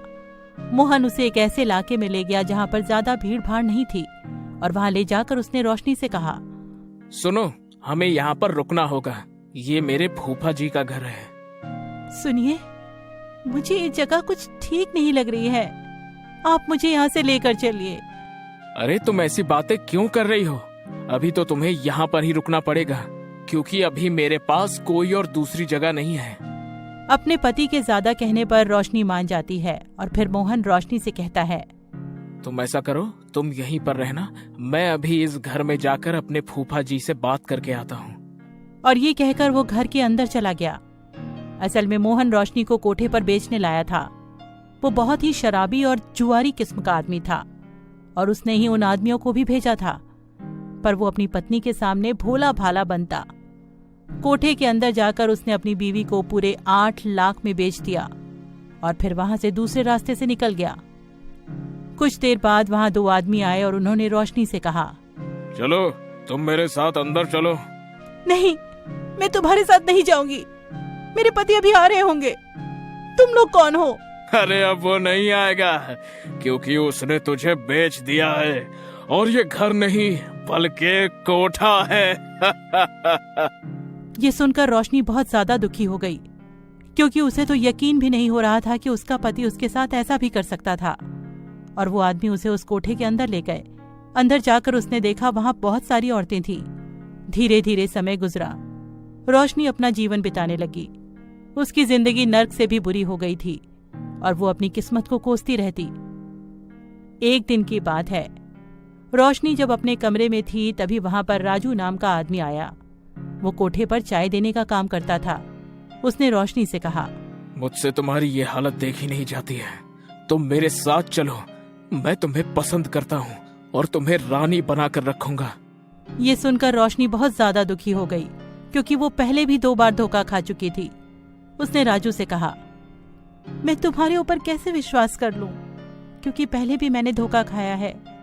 यदि तुमने भी मुझे धोखा दिया तो? नहीं, मैं तुम्हें धोखा नहीं दूंगा, तुम मुझ पर विश्वास करो। वहीं रोशनी के पास कोई दूसरा रास्ता भी तो नहीं था। वो राजू के साथ चुपचाप वहां से निकल गई। क्योंकि राजू कोठे पर बहुत पुराना था तो उसे कोठे के सारे रास्ते पता थे। वो दोनों भागकर जल्दी पुलिस स्टेशन पहुंचे और उन्होंने कोठे के बारे में पुलिस को सब बताया, जिससे पुलिस ने कोठे पर छापा मारा और सभी को पुलिस ने पकड़ लिया, जिसे देखकर राजू और रोशनी बहुत खुश हुए और फिर उन्होंने एक मंदिर में जाकर शादी कर ली। अब रोशनी आराम से राजू के साथ खुशी खुशी रहा करती है। पीहू 5 साल की एक छोटी बच्ची थी। पीहू पढ़ने में बहुत होशियार थी, लेकिन पीहू और बच्चों से बिल्कुल अलग थी। पीहू का रंग बेहद काला था, लेकिन उसके पिता सब जानते हुए भी उसे परी कहकर बुलाते थे। एक दिन की बात है, रोज की तरह पीहू अपने स्कूल में गई हुई थी। जैसे वो क्लासरूम में आई तो सभी बच्चे उसे चिढ़ाते हुए बोले, देखो देखो, काली माई आ गई। हे, काली माई आ गई। काली माई आ गई। काली माई आ गई। पीहू अपने दोस्तों से कहती है, बंटी तुम मेरे आने पर मुझे काली काली कहकर क्यों बुलाते हो? मुझे इस नाम से नहीं बुलाया करो, मेरा नाम तो पीहू है। लेकिन पीहू तुम्हारा रंग इतना काला है कि तुम काली माई लगती हो। लेकिन बंटी मेरे पापा कहते हैं कि मैं तो परी जैसी लगती हूँ। अरे पीहू कभी परी भी काली होती है जो तुम परी लगोगी। अरे तुम तो काली परी लगती हो, काली परी। पीहू अपना सर झुकाते हुए अपनी सीट पर जाकर बैठ जाती है। पीहू के काले रंग की वजह से उसके टीचर भी उससे अलग अलग रहते थे। थोड़ी देर बाद क्लास में टीचर आते हैं तो वो पीहू को देखकर कहते हैं, पीहू मैंने तुमसे कितनी बार कहा है कि सबसे पीछे वाली सीट पर जाकर बैठा करो, हमेशा मेरी नजरों के सामने बैठ जाती हो। लेकिन टीचर जी आप हमेशा मुझे पीछे बैठने को क्यों कहते हो? मैं भी तो और बच्चों की तरह अपनी क्लास में होशियार हूँ, फिर भी आप मुझे हमेशा पीछे बैठने को कहते हैं। हाँ हाँ पता है तुम होशियार हो पढ़ने में, लेकिन जब मैं पढ़ाती हूँ तो तुम्हारा चेहरा देखकर मैं अपना पढ़ा हुआ खुद भूल जाती हूँ। इसीलिए तुम जाकर पीछे बैठा करो, या मेरी जब क्लास हुआ करे तो बाहर चली जाया करो। पीहू को अपनी टीचर की ये बात बहुत बुरी लगती है और वो अपना बैग उठाकर सबसे पीछे बैठ जाती है।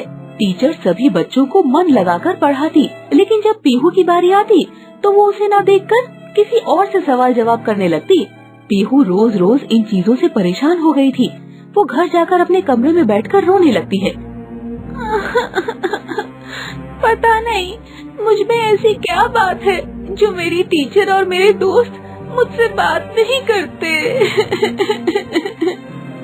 इतने में पीहू के पिता आ जाते हैं और वो अपनी बेटी को उदास बैठा देख उससे कहते हैं, अरे मेरी परी बेटी आज इतनी उदास क्यों बैठी है? क्या बात है बेटा? पापा आप हमेशा झूठ बोलते हैं कि मैं परी जैसी हूँ, लेकिन मेरे क्लास के दोस्त मुझे काली काली कहकर चिढ़ाते हैं और मेरी टीचर भी मुझे क्लास में सबसे पीछे बैठाती है। पापा अगर मैं परी होती तो मुझसे मेरे दोस्त नफरत क्यों करते?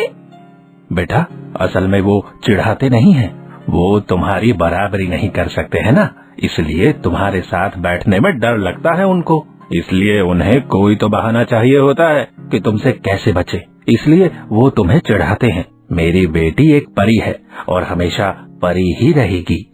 पीहू के पापा उसे दिलासा देते हैं और अपने काम पर चले जाते हैं। अगले दिन फिर पीहू भी रोज की तरह अपने स्कूल पहुंच जाती है। बच्चे रोज की तरह फिर उसे चिढ़ाते, लेकिन पीहू अपने पापा की बात याद करके अपने आप को संतोष देती। तभी उसकी क्लास में उसकी टीचर के साथ प्रिंसिपल और कुछ गेस्ट आए और क्लास में प्रिंसिपल ने कहा, देखो बच्चों, ये हमारे स्कूल में कल एक आर्ट प्रतियोगिता करने जा रहे हैं। जिस बच्चे की आर्ट सबसे अच्छी होगी उसे ये डिस्ट्रिक्ट लेवल पर पुरस्कार देकर सम्मानित करेंगे और इसके साथ उस स्टूडेंट की पूरे साल की पढ़ाई का खर्चा खुद उठाएंगे। इसलिए जो भी स्टूडेंट इस प्रतियोगिता में अपना नाम देना चाहे वो अपनी टीचर को अपना नाम लिखा दे। ये कहकर वो चले जाते हैं। टीचर क्लास में कहती है, देखो महक, बंटी, काजल और पूजा, तुम लोगों का नाम मैंने पहले से लिख रखा है। तुम लोग आज से ही अपनी आर्ट पर ध्यान देना शुरू कर दो। मैं चाहती हूँ कि मेरी क्लास में आप लोगों में से कोई एक इस प्रतियोगिता को जीते और उसके साथ मेरा भी फोटो आए न्यूज में। पीहू भी इस प्रतियोगिता में भाग लेना चाहती थी और वो अपने चेहरे पर हाथ रखते हुए अपनी टीचर के पास आकर बोली, टीचर जी। क्या है और ये हाथ क्यों रखा है चेहरे पर?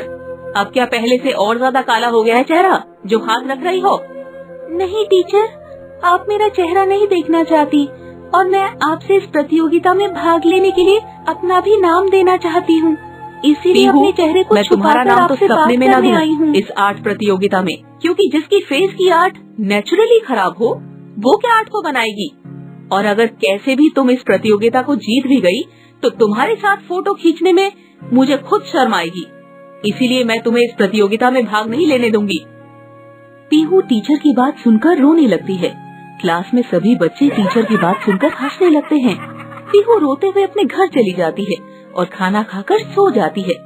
अगले दिन सुबह उसके पापा कहते हैं, अरे मेरी परी बेटी आज स्कूल नहीं जा रही है क्या? नहीं पापा, आज मेरा मन नहीं है जाने को, इसीलिए।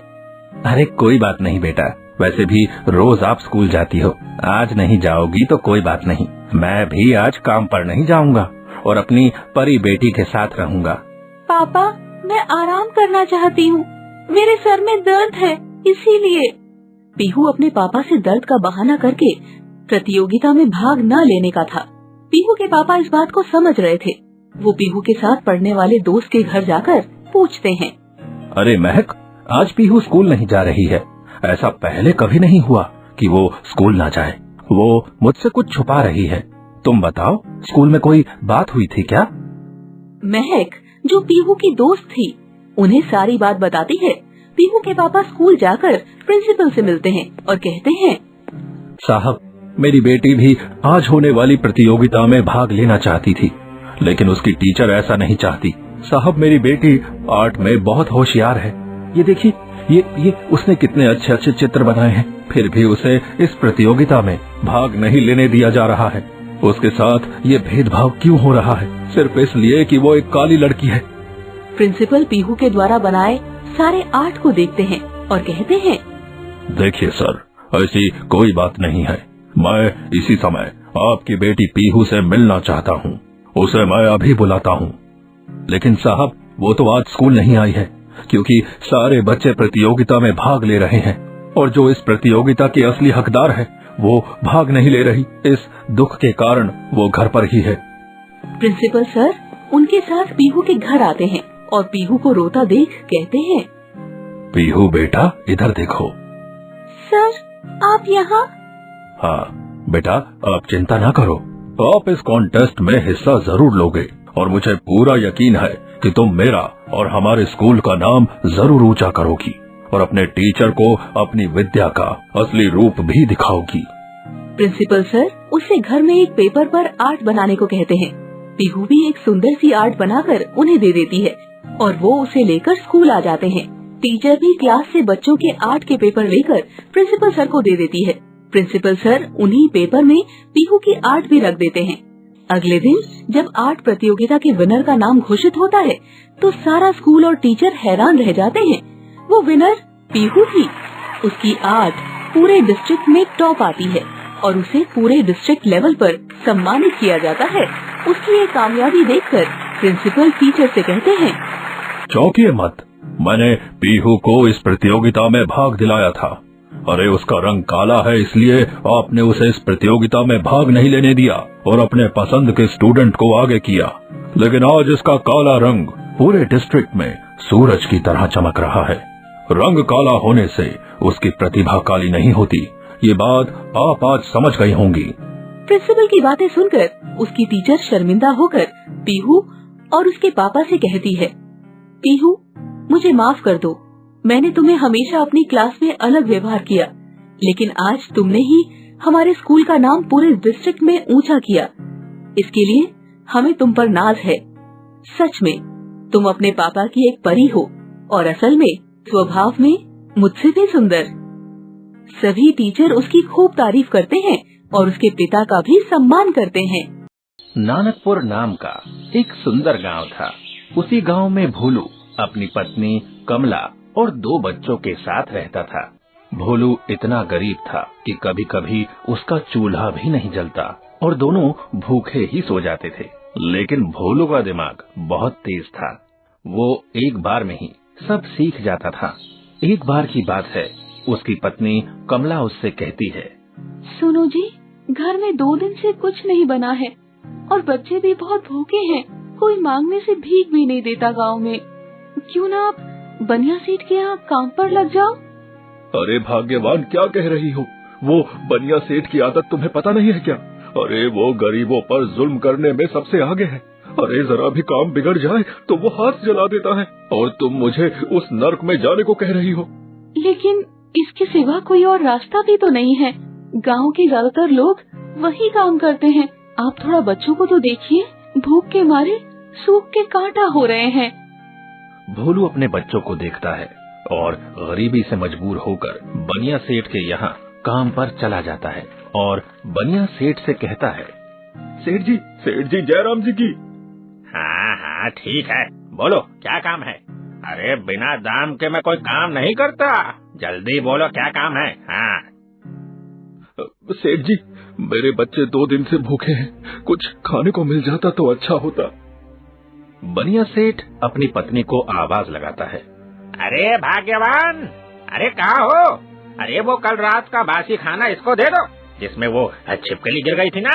हाँ, अरे इस भोलू के बच्चे भूखे हैं, खाकर मर जाएंगे। ये कहकर वो बनिया भोलू का मजाक उड़ाता है और भोलू इसे भगवान की मर्जी समझकर इस कड़वे घूंट को पी जाता है। तभी सेठानी बाहर आती है और कहती है, अरे कहाँ कहाँ से आ जाते हैं सुबह सुबह? ये लो, बच्चों को दे देना और तुम भी खाकर मर जाना। रोज रोज की नौटंकी से छुटकारा तो मिलेगा। आपका धन्यवाद सेठ जी, अगर आपका कोई काम हो तो मैं इसके बदले में कर दूंगा। हाँ।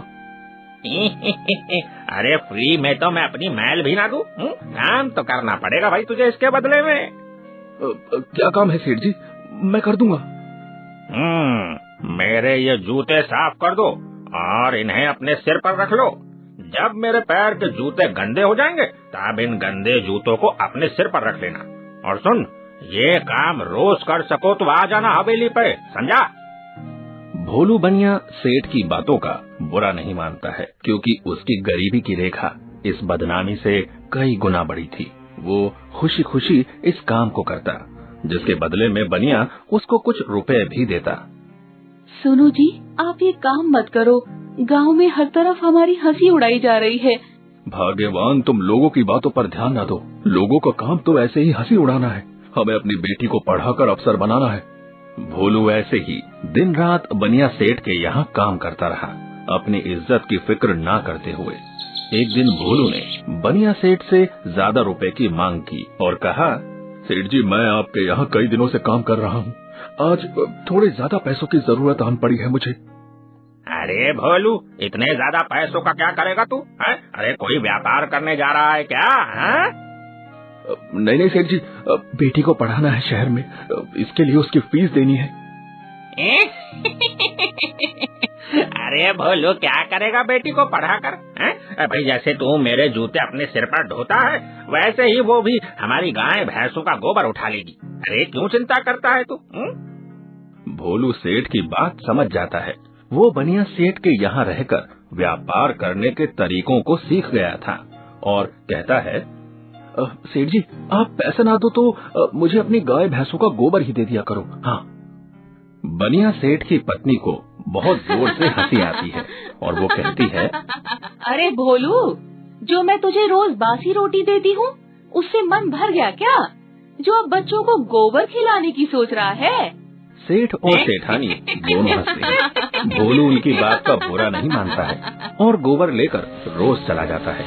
एक दिन भोलू की पत्नी ने पूछा, अरे सुनो जी, आप काम के बदले में गोबर लेकर रोज रोज कहाँ जाते हो?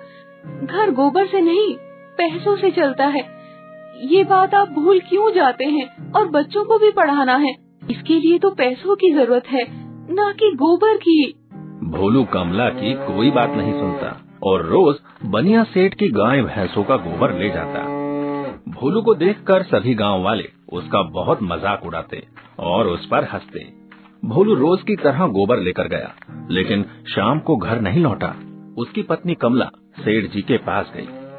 सेठ जी, आज वो घर नहीं आए, आपने उन्हें कहीं काम पर भेजा है क्या? अरे नहीं नहीं नहीं, मैंने उसे कहीं नहीं भेजा है। वो रोज गोबर लेकर शहर जाता है, वहीं गया होगा वो नकारा। उसे घूमने का शौक तो है ही। अरे कर रहा होगा कहीं मटर गश्ती। अरे तुम जाओ और मुझे आराम करने दो, चलो। कमला बनिया सेठ की बात सुनकर दुखी हो जाती है कि भोलू ने कभी इस बारे में बताया ही नहीं। ऐसे ही 1 महीना बीत गया, भोलू की कोई खबर न मिली। अब कमला भी सेठ के यहाँ झाड़ू पोंछा करने लगी और अपने बच्चों का पेट पालने लगी थी। एक दिन अचानक एक बड़ी सी चमचमाती कार सेठ के दरवाजे पर रुकती है और उसमें से सूट बूट में एक आदमी निकलता है। उसे देख बनिया सेठ कहता है, अरे ये कौन हमारे घर आ गया? लगता है कोई बड़ा व्यापारी है। अरे झूले लाल, आज तो मेरे भाग्य खुलने वाले हैं। वो उस अमीर आदमी के पास जाता है और देखकर उसके पैरों तले जमीन निकल जाती है। वो आदमी कोई और नहीं बल्कि गांव का गरीब भोलू था, जो कभी सेठ के जूते अपने सिर पर रखकर चलता था, आज उसे सूट बूट में देखकर सेठ उससे कहता है, अरे भोलू भैया, ये करिश्मा कैसे हो गया है? कहीं डाका तो नहीं डाल दिया तूने, या कोई सोने का मटका मिल गया है? अरे चक्कर क्या है? अरे नहीं सेठ जी, ये सब मैंने अपनी मेहनत से किया है। आपसे जो मैं गोबर लेकर जाता था ना, उसे मैं बड़ी खाद कंपनी में देता था, और आज मैंने शहर में अपनी खुद की खाद कंपनी खोल ली है। ये सब आपके उस गोबर की वजह से हुआ है। अगर उस दिन आपने पैसे दे दिए होते तो आज मैं यहाँ तक नहीं पहुँचता। इसलिए सेठ जी, आपका धन्यवाद। भोलू को देख उसकी पत्नी की आंखें भर आती है और वो भोलू को गले लगा लेती है। भोलू की सफलता देख गांव में सभी उसकी जय जयकार करते हैं। भोलू उन सब से कहता है, मेरे गांव वालों, मैं आपका धन्यवाद कहता हूँ, क्योंकि आपकी हंसी उड़ाने से अगर मैंने अपना रास्ता बदल दिया होता ना, तो आज मैं इस मुकाम पर नहीं पहुँचता। भोलू की बात सुनकर सभी भोलू से माफी मांगते हैं और भोलू का सम्मान करते हैं। कहानी से सीख। दोस्तों, इस कहानी से हमें ये सीख मिलती है कि कोई भी काम करने में हमें शर्म नहीं करनी चाहिए और लोगों के डर की वजह से अपना रास्ता नहीं बदलना चाहिए। हो सकता है कि आप सफलता की आखिरी सीढ़ी पर खड़े हो, तो सोच क्या रहे हो? कपड़े झाड़ो और लग जाओ काम पर। एक दिन सफलता आपके कदम जरूर चूमेगी। धन्यवाद। हेलो दोस्तों, आज मैं आपको इस कहानी के माध्यम से बताने वाली हूँ कैसे एक गरीब परिवार के मुखिया की सही समय पर इलाज न होने से मौत हो जाती है और फिर उसके परिवार का गुजारा कैसे होता है। तो बने रहिए इस कहानी में हमारे साथ आगे। एक गांव में मालती अपनी बेटी रोशनी के साथ रहती थी। मालती के पति का देहांत बहुत पहले ही हो चुका था और मालती अकेले ही अपनी बेटी को पढ़ाती और उसकी परवरिश करती थी। वो इसके लिए दूसरों के घर पर काम करती थी। साथ ही वहाँ से आने के बाद वो घर पर अगरबत्ती बनाती, जिससे उन दोनों का गुजारा हो रहा था। एक दिन की बात है, रोशनी स्कूल गई तो उसने देखा कि स्कूल में सभी के पापा आए हुए थे। उसने ज्योति के पास जाकर पूछा, अरे ज्योति, आज तुम लोगों के पापा क्यों आए हैं? अरे रोशनी, तुम्हें पता नहीं है, आज फादर्स डे है। इसी वजह से मास्टर जी ने सभी के पिताजी को कॉलेज में बुलाया है। तुम्हारे पिताजी नहीं आए? नहीं, मेरे पिताजी नहीं आए। क्यों, क्या हो गया? पता नहीं, ये बात तो मुझे घर जाकर ही पता लगेगी। स्कूल में सभी के पापा आते हैं, ज्योति, मोहन, सीमा, पर रोशनी के पिता स्कूल नहीं आते हैं। इस पर रोशनी काफी ज्यादा उदास हो जाती है। फिर वो घर जाती है तो अपनी माँ से पूछती है, माँ, आज स्कूल में सभी के पापा आए थे पर मेरे पापा नहीं आए। मेरे पापा कहाँ है माँ? आप बताती क्यों नहीं मुझे? ये सुनकर मालती बहुत ज्यादा दुखी हो गई। उसकी आंखों से आंसू निकलने लगे और उसने रोते हुए अपनी बेटी से कहा, बेटी, तुम्हारे पिताजी इस दुनिया में नहीं है। जब तुम छोटी थी तो उनका देहांत हो गया था। पर उनकी मौत कैसे हुई माँ? वो बहुत ज्यादा बीमार रहते थे बेटा, और एक दिन अचानक उनकी बहुत ज्यादा तबीयत खराब हो गई थी। मैं उन्हें अस्पताल ही लेकर जा रही थी, पर सड़क पर गड्ढों की होने की वजह से अस्पताल समय पर हम नहीं पहुंच पाए और इस वजह से तुम्हारे पिता की मौत हो गई। ये सुनकर रोशनी काफी ज्यादा उदास हो जाती है और वो अपनी माँ को शांत करते हुए उनसे कहती है, तो आपने मुझे ये बात पहले क्यों नहीं बताई माँ? आप मुझे ये बात पहले भी तो बता सकते थे। मैं नहीं चाहती थी कि मैं तुम्हें दुख पहुंचाऊं बेटा, क्योंकि मुझे पता था यदि तुम्हें बात पता लगेगी तो तुम बहुत दुखी होगी। अच्छा, छोड़ो इन सब बातों को। ये बताओ, वैसे तुम्हारे पेपर आने वाले हैं ना? तुमने अपने पेपरों की तैयारी कैसी की है बेटा? मैंने तैयारी तो बहुत अच्छी की है माँ। इस बार मैं ही पूरे कॉलेज में फर्स्ट आऊंगी और मुझे पूरी उम्मीद है कि मैं ऐसा करके दिखाऊंगी। अच्छा, तुम बड़े होकर क्या बनना चाहती हो? अभी तो माँ मुझे कुछ नहीं पता। अभी तो मैं पढ़ाई पर ध्यान दे रही हूँ बस। आप जो चाहोगी मैं वही बनूंगी।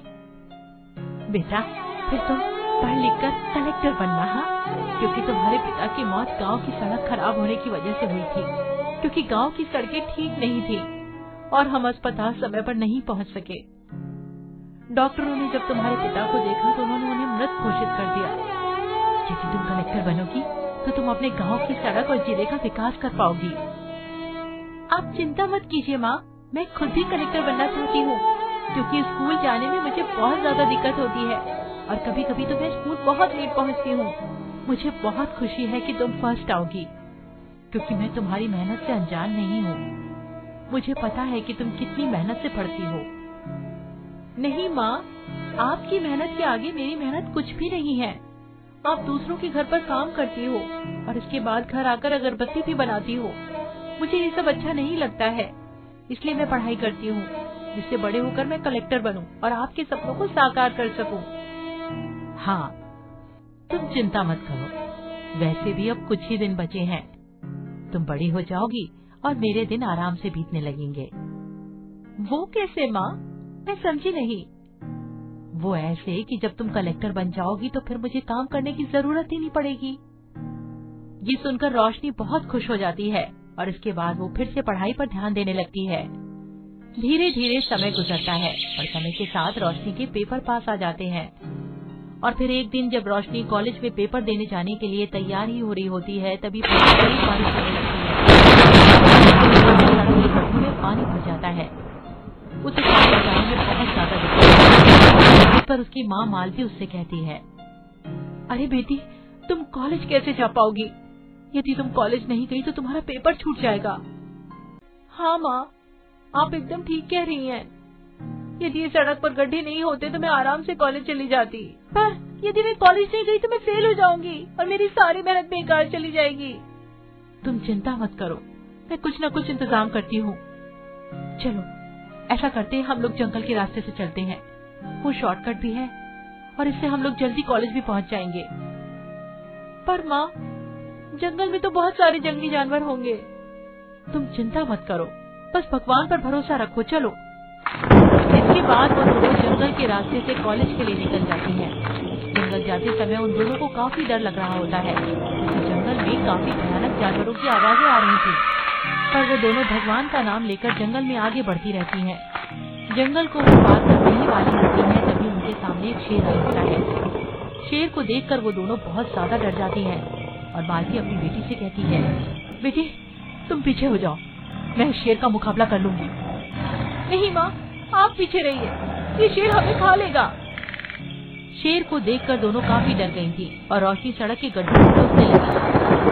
यदि गांव की सड़क ठीक होती तो मैं कॉलेज आराम से जा पाती, हमें इस जंगल से होकर नहीं गुजरना पड़ता। तभी अचानक वो शेर उन लोगों को हमला ही करने वाला होता है कि उसके पैर में कोई भाला मार देता है और वो शेर घायल होकर जमीन पर गिर जाता है।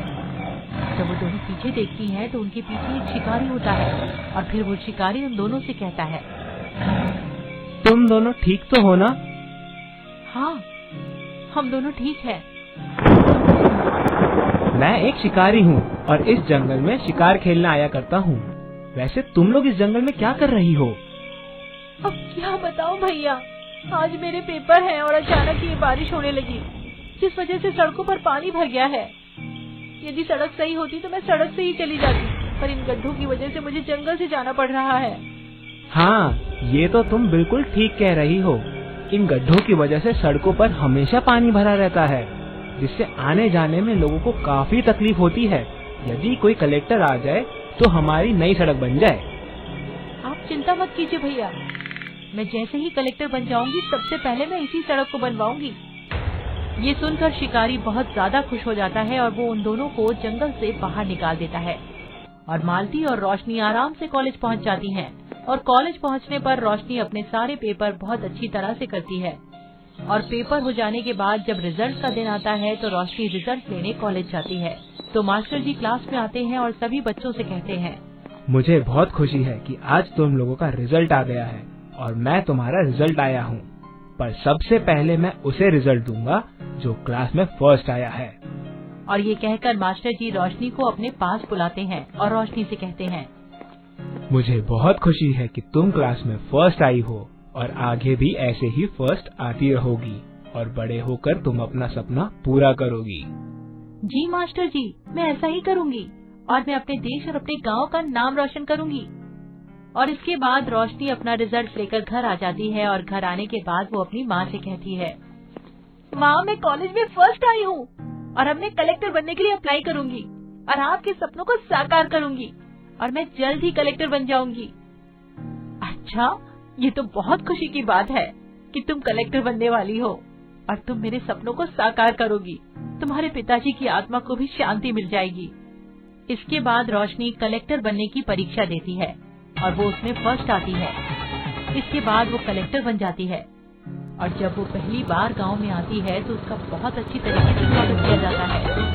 सभी लोग बहुत खुश थे कि रोशनी कलेक्टर बन गई है। इसके बाद रोशनी सबसे पहले अपने गांव की सड़क बनवाती है और सड़क को देखकर उसकी माँ बहुत खुश हो जाती है और अपनी बेटी से कहती है, मुझे बहुत खुशी है कि तुमने कलेक्टर बनने के बाद सबसे पहले सड़क बनवाई और अब किसी को भी आने जाने में दिक्कत नहीं होगी और तुम्हारे पापा की आत्मा को शांति मिलेगी।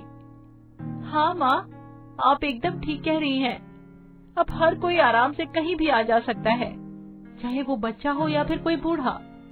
इसी सड़क की वजह से एक दिन हम दोनों की जान खतरे में पड़ गई थी, पर अब हर कोई आराम से आ जा सकता है, जिससे लोगों को कोई परेशानी नहीं होगी। ये सुनकर मालती बहुत ज्यादा खुश हो जाती है और वो लोग आराम से रहने लगते हैं। अब रोशनी हर दिन कोई ना कोई परेशानी दूर किया करती थी, चाहे वो परेशानी कैसी भी क्यों ना हो। मालपुर गांव में दिनेश नाम का एक आदमी अपनी पत्नी कौशल्या के साथ रहता था। दिनेश का गांव एक बहुत ही भयानक और डरावने जंगल के समीप था। दिनेश के माता पिता का देहांत बचपन में ही हो गया था। दिनेश को उसके दादाजी ने पाल पोस कर बड़ा किया था। बचपन में जब भी दिनेश रोता, दादाजी उसे एक रोचक कहानी सुनाते। दिनेश कहानी सुनते सुनते सो जाता। लेकिन दिनेश और कौशल्या की शादी के कुछ दिन बाद ही दादाजी का भी देहांत हो गया। वैसे तो दिनेश को किसी भी चीज की कमी नहीं थी। दिनेश के माँ पिताजी दिनेश के लिए पर्याप्त धन छोड़ कर गए थे, लेकिन दिनेश को हमेशा लगता कि उसके पास जितना भी है वो बहुत कम है। दिनेश के मन में हमेशा ज्यादा पाने की इच्छा रहती। कौशल्या दिनेश को समझाती, लेकिन दिनेश नहीं समझता और हमेशा दुखी रहता। इस तरह उदास रहने से क्या होगा, हमारे पास तो पर्याप्त धन है। हाँ, धन तो है, लेकिन रामलाल को देखो, वो मोटर गाड़ी से चलता है। उसे जरूरत है तो उसने लिया है, हमें मोटर गाड़ी की क्या जरूरत? जरूरत कैसे नहीं है? दिनेश उठकर बाहर चला जाता है। एक दिन दिनेश कुछ सामान लाने बाजार जाता है।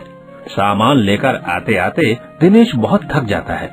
दिनेश जैसे ही बाजार से आकर बिस्तर पे लेटता है, उसे बड़ी गहरी नींद आ जाती है। सोते वक्त दिनेश एक सपना देखता है। दिनेश सपना देखता है कि जंगल के उस पार एक बहुत बड़ा मंदिर है और उस मंदिर के नीचे एक जादुई घड़ा है और उस घड़े में बहुत सारा सोना है और उस घड़े का सोना कभी खत्म नहीं होता। तभी दिनेश की नींद खुल जाती है। दिनेश उठकर बैठ जाता है और बोलता है, इतना सारा सोना, अगर मुझे इतना सारा सोना मिल गया ना तो मैं इस गांव का सबसे अमीर आदमी बन जाऊंगा। लेकिन जंगल को पार करके जाना तो बहुत मुश्किल है और ये वहाँ पे तो बहुत सारे जंगली जानवर भी होंगे। कहीं वो मुझे मारकर खा गए तो? जंगल तो फिर भी पार किया जा सकता है, लेकिन क्या होगा अगर जंगल के उस पार कोई मंदिर हुआ ही नहीं तो? हाँ? दिनेश कुछ देर तक अपने बिस्तर पर बैठकर सोचता रहता है। फिर उसे याद आता है कि जंगल में एक ऋषि रहते हैं। अरे हाँ, मैं ऋषि मुनि से पूछ सकता हूँ कि वहाँ मंदिर है या नहीं, और मैं उनसे जादुई घड़े के बारे में भी पूछ लूंगा। हाँ। दिनेश फटाफट उठकर ऋषि मुनि की कुटिया की तरफ चला जाता है। दिनेश जैसे ही कुटिया के समीप पहुँचता है, वो देखता है कि ऋषि मुनि ध्यान कर रहे हैं। दिनेश वहीं पे बैठ जाता है। थोड़ी देर बाद ऋषि मुनि ध्यान से बाहर आते हैं तो देखते हैं कि दिनेश उनके सामने बैठा है। ऋषि मुनि उसके यहाँ आने का कारण पूछते हैं। दिनेश हाथ जोड़कर बोलता है, हे साधु महाराज, मुझे एक सपना आया है। उसमें मैंने देखा कि जंगल के उस पार एक मंदिर है और उस मंदिर के नीचे एक जादुई घड़ा है। तो मैं आपसे ये जानने आया हूँ कि सच में वहाँ कोई मंदिर है या मेरा ये सपना सिर्फ सपना ही है। पुत्र, जंगल के उस पार एक बहुत पुराना भोलेनाथ का मंदिर तो है। बचपन में मैं वहीं ध्यान लगाया करता था, मगर धीरे धीरे वहाँ पे नागराज की संख्या बढ़ने लगी तो हम लोग यहाँ गांव के समीप आकर ध्यान करने लगे। दिनेश तुरंत ही ऋषि मुनि से सवाल करता है, प्रभु आप तो वहाँ पहले रहा करते थे, आपको तो पक्का ये ज्ञात होगा कि वहाँ पे कोई जादुई घड़ा है या नहीं। पुत्र, मुझे इस बारे में ज्यादा पता नहीं है, क्योंकि जब मैं वहाँ रहा करता था उस वक्त मेरी उम्र बहुत कम थी। दिनेश को अब समझ नहीं आ रहा था कि वो क्या करे। कुटिया से घर लौटते समय दिनेश ये सोच रहा था, ऋषि मुनि ने कहा कि वहाँ मंदिर है, इसका मतलब है कि मेरा सपना बिल्कुल सच है। मंदिर है तो घड़ा भी होगा और बहुत जल्द गांव का सबसे अमीर आदमी दिनेश ही होगा। दिनेश हंसता है और अपने घर की तरफ निकल जाता है। दिनेश घर जाता है और जंगल निकलने की तैयारी शुरू कर देता है। दिनेश की पत्नी दिनेश को जाने से मना करती है। मत जाओ ना, जंगल बहुत खतरनाक है, तुम्हें कुछ हो गया तो? अरे कुछ नहीं होगा मुझे, मैं हमेशा से इन जंगलों में ही रहा हूँ। कौशल्या के लाख मना करने के बाद भी दिनेश एक पोटली में सत्तू, एक पोटली में चूड़ा बांध लेता है और एक मिट्टी के बर्तन में पानी भरकर सुबह सुबह जंगल निकल जाता है। दिनेश दिन भर कड़ी धूप में जंगल में चलता रहता है। अब शाम का समय हो चुका था। दिनेश दिन भर चल चल के थक चुका था। दिनेश एक पेड़ के नीचे बैठ जाता है। तुरंत ही दिनेश की आंख लग जाती है। जैसे ही दिनेश की आंख खुलती है, दिनेश देखता है कि उसके खाने वाली पोटली गायब है। दिनेश को बहुत जोर से भूख लगी थी। तभी उसके कान में फुफकारने की आवाज आती है। दिनेश जैसे ही पीछे देखता है, उसे एक बहुत विषैला सांप दिखता है जो उसके सिर के ठीक ऊपर वन फैलाए खड़ा था। दिनेश जल्दी से उठकर वहाँ से भागता है। अब दिनेश की हालत खराब हो चुकी थी। दिनेश बोलता है, अरे मेरे खाने की पोटली लेकर कौन चला गया, और ऊपर से ये नागराज। अरे मरते मरते बचा हूँ मैं अभी, अब मैं क्या करूँ, मुझे कुछ समझ नहीं आ रहा है।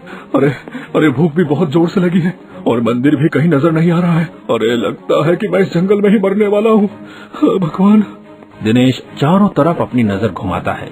तभी दिनेश की नजर एक अमरूद के पेड़ पर जाती है। दिनेश जल्दी से अमरूद के पेड़ के पास जाता है और अमरूद तोड़कर खाने लगता है। अब जाकर जान में जान आई, लगता है भगवान भी अमीर बनने में मेरा साथ दे रहे हैं। दिनेश वहीं अमरूद के पेड़ के नीचे आग जलाकर अपनी रात गुजारता है और सुबह सुबह उठकर अपनी मंजिल की तरफ निकल जाता है। दिनेश पूरा दिन चलने के बाद जंगल पार कर लेता है और जैसे ही वो जंगल पार करता है, उसे एकदम वैसा ही मंदिर दिखता है जैसा उसने सपने में देखा था। दिनेश मंदिर देखकर खुश हो जाता है। अरे वाह, ये तो एकदम वैसा ही मंदिर है जैसा मैंने सपने में देखा था। अरे इसका मतलब मेरा सपना सच है, बहुत जल्द मैं गांव का सबसे अमीर आदमी बन जाऊंगा। वाह। दिनेश ने जो रास्ता अपने सपने में देखा था, उस रास्ते पर वो निकल जाता है। थोड़ी दूर चलने के बाद उसे एक गुफा दिखती है। अरे ये तो वही गुफा है, इसी में वो सोने का घड़ा दबा है। दिनेश गुफा के अंदर जाता है। गुफा काफी पुरानी लग रही थी। चारों तरफ मकड़ी के जाल लगे थे। गुफा के अंदर बहुत अंधेरा था। दिनेश पत्थर से गुफा के अंदर लगी मशाल को जलाता है और फिर मिट्टी खोदकर घड़े को बाहर निकालता है और खुश होकर बोलता है, अरे वाह, मिल गया मुझे जादुई घड़ा। अब मैं सबसे अमीर आदमी हूँ, मैं जो चाहे कर सकता हूँ। इतना बोलकर दिनेश घड़ा खोलता है। जैसे ही दिनेश घड़ा खोलता है, वो दंग रह जाता है। उसमें सोना नहीं था, उसमें सिर्फ एक कागज था और उस कागज में कुछ लिखा था। दिनेश वहीं घड़े के पास बैठ जाता है और कागज निकालकर पढ़ता है। कागज पर लिखा होता है, कभी न खत्म होने वाले धन का पता है, संतोष। दिनेश हैरत में पड़ जाता है। अरे ये संतोष कैसी जगह है, मैंने तो कभी इसके बारे में सुना ही नहीं। तभी वहाँ पे ऋषि मुनि आते हैं, वही ऋषि मुनि जिनसे दिनेश ने मंदिर के बारे में पूछा था। दिनेश सारी बात ऋषि मुनि को बताता है। ऋषि मुनि कहते हैं, अरे यही तो सबसे बड़ा धन है, संतोष। जिसके पास संतोष होता है, उनका धन कभी खत्म नहीं होता। इस दुनिया में किसी भी चीज का कोई और अंत नहीं है। अगर तुम्हें अपने सपने वाला जादुई घड़ा मिल भी जाता, फिर भी वो तुम्हारे लिए कभी न कभी कम पड़ ही जाता। संतोष ही ऐसा एक धन है जो कभी खत्म नहीं होता। इंसान के पास सब कुछ होता है, फिर भी वो और ज्यादा पाने के लिए मरता रहता है। ऐसे इंसान कभी खुश नहीं रह पाते हैं। दिनेश को ऋषि मुनि की बात समझ में आ गई थी। दिनेश वापस अपने घर लौट जाता है और हंसी खुशी अपनी आगे की जिंदगी व्यतीत करता है। दोस्तों, आज हम आपके लिए लाए हैं सौतेली माँ की 3 बेटियों की अनोखी कहानी। वैसे माँ तो भगवान का दूसरा रूप है, लेकिन इस कहानी में एक सौतेली माँ ने अपनी बेटियों को ऐसी सजा दी जिसे देख माँ शब्द की परिभाषा ही बदल जाए। तो क्या थी वो सजा? ये जानने के लिए कहानी को पूरा देखिए और आपको कहानी अच्छी लगे तो अपने दोस्तों के साथ शेयर कीजिए। साथ ही हमारे चैनल को बेल आइकन दबाकर सब्सक्राइब करें। दीनापुर नाम का एक गांव था। गांव में नरेश नाम का एक आदमी रहता था। नरेश शहर में काम करता था और उसी सिलसिले में हफ्ते में 1-2 बार ही घर आता था। नरेश की पहली पत्नी सुलेखा 3 बेटियों को जन्म देने के बाद स्वर्गवासी हो गई थी। नरेश ने अपनी 3 बेटियों की देखभाल के लिए दूसरी शादी भावना नाम की औरत से कर ली थी। देखो भावना, मैंने तुमसे शादी अपने निजी स्वार्थ के लिए नहीं की है, बल्कि इसलिए की है ताकि तुम मेरी इन 3 बेटियों को सुलेखा का अधूरा प्यार दे सको। देखिए जी, मैं तो इतनी भाग्यवान हूँ कि मुझे ये 3 अनमोल बेटियाँ भगवान ने दी है। आप चिंता न कीजिए, मैं इन्हें अपने प्यार में कोई कमी महसूस नहीं होने दूंगी। भावना की बात सुनकर नरेश निश्चिंत हो जाता है और अपने काम पर निकल जाता है। इधर भावना उन 3 बेटियों का खूब ख्याल करती। लेकिन एक दिन की बात है, भावना की माँ का फोन भावना के पास आया। फोन पर भावना की माँ कहती है, हेलो बेटी भावना, कैसी हो? हाँ, अच्छी हूँ, अपनी बेटियों के साथ खेल रही हूँ। अरे बेटी, तू क्या पागल हो गई है जो अपनी सौतन की बेटियों को माँ का प्यार दे रही है? कल को जब तेरी कोई संतान होगी तब उसको क्या देगी? भावना की माँ भावना के मन में सौतेली माँ होने का बीज बो देती है।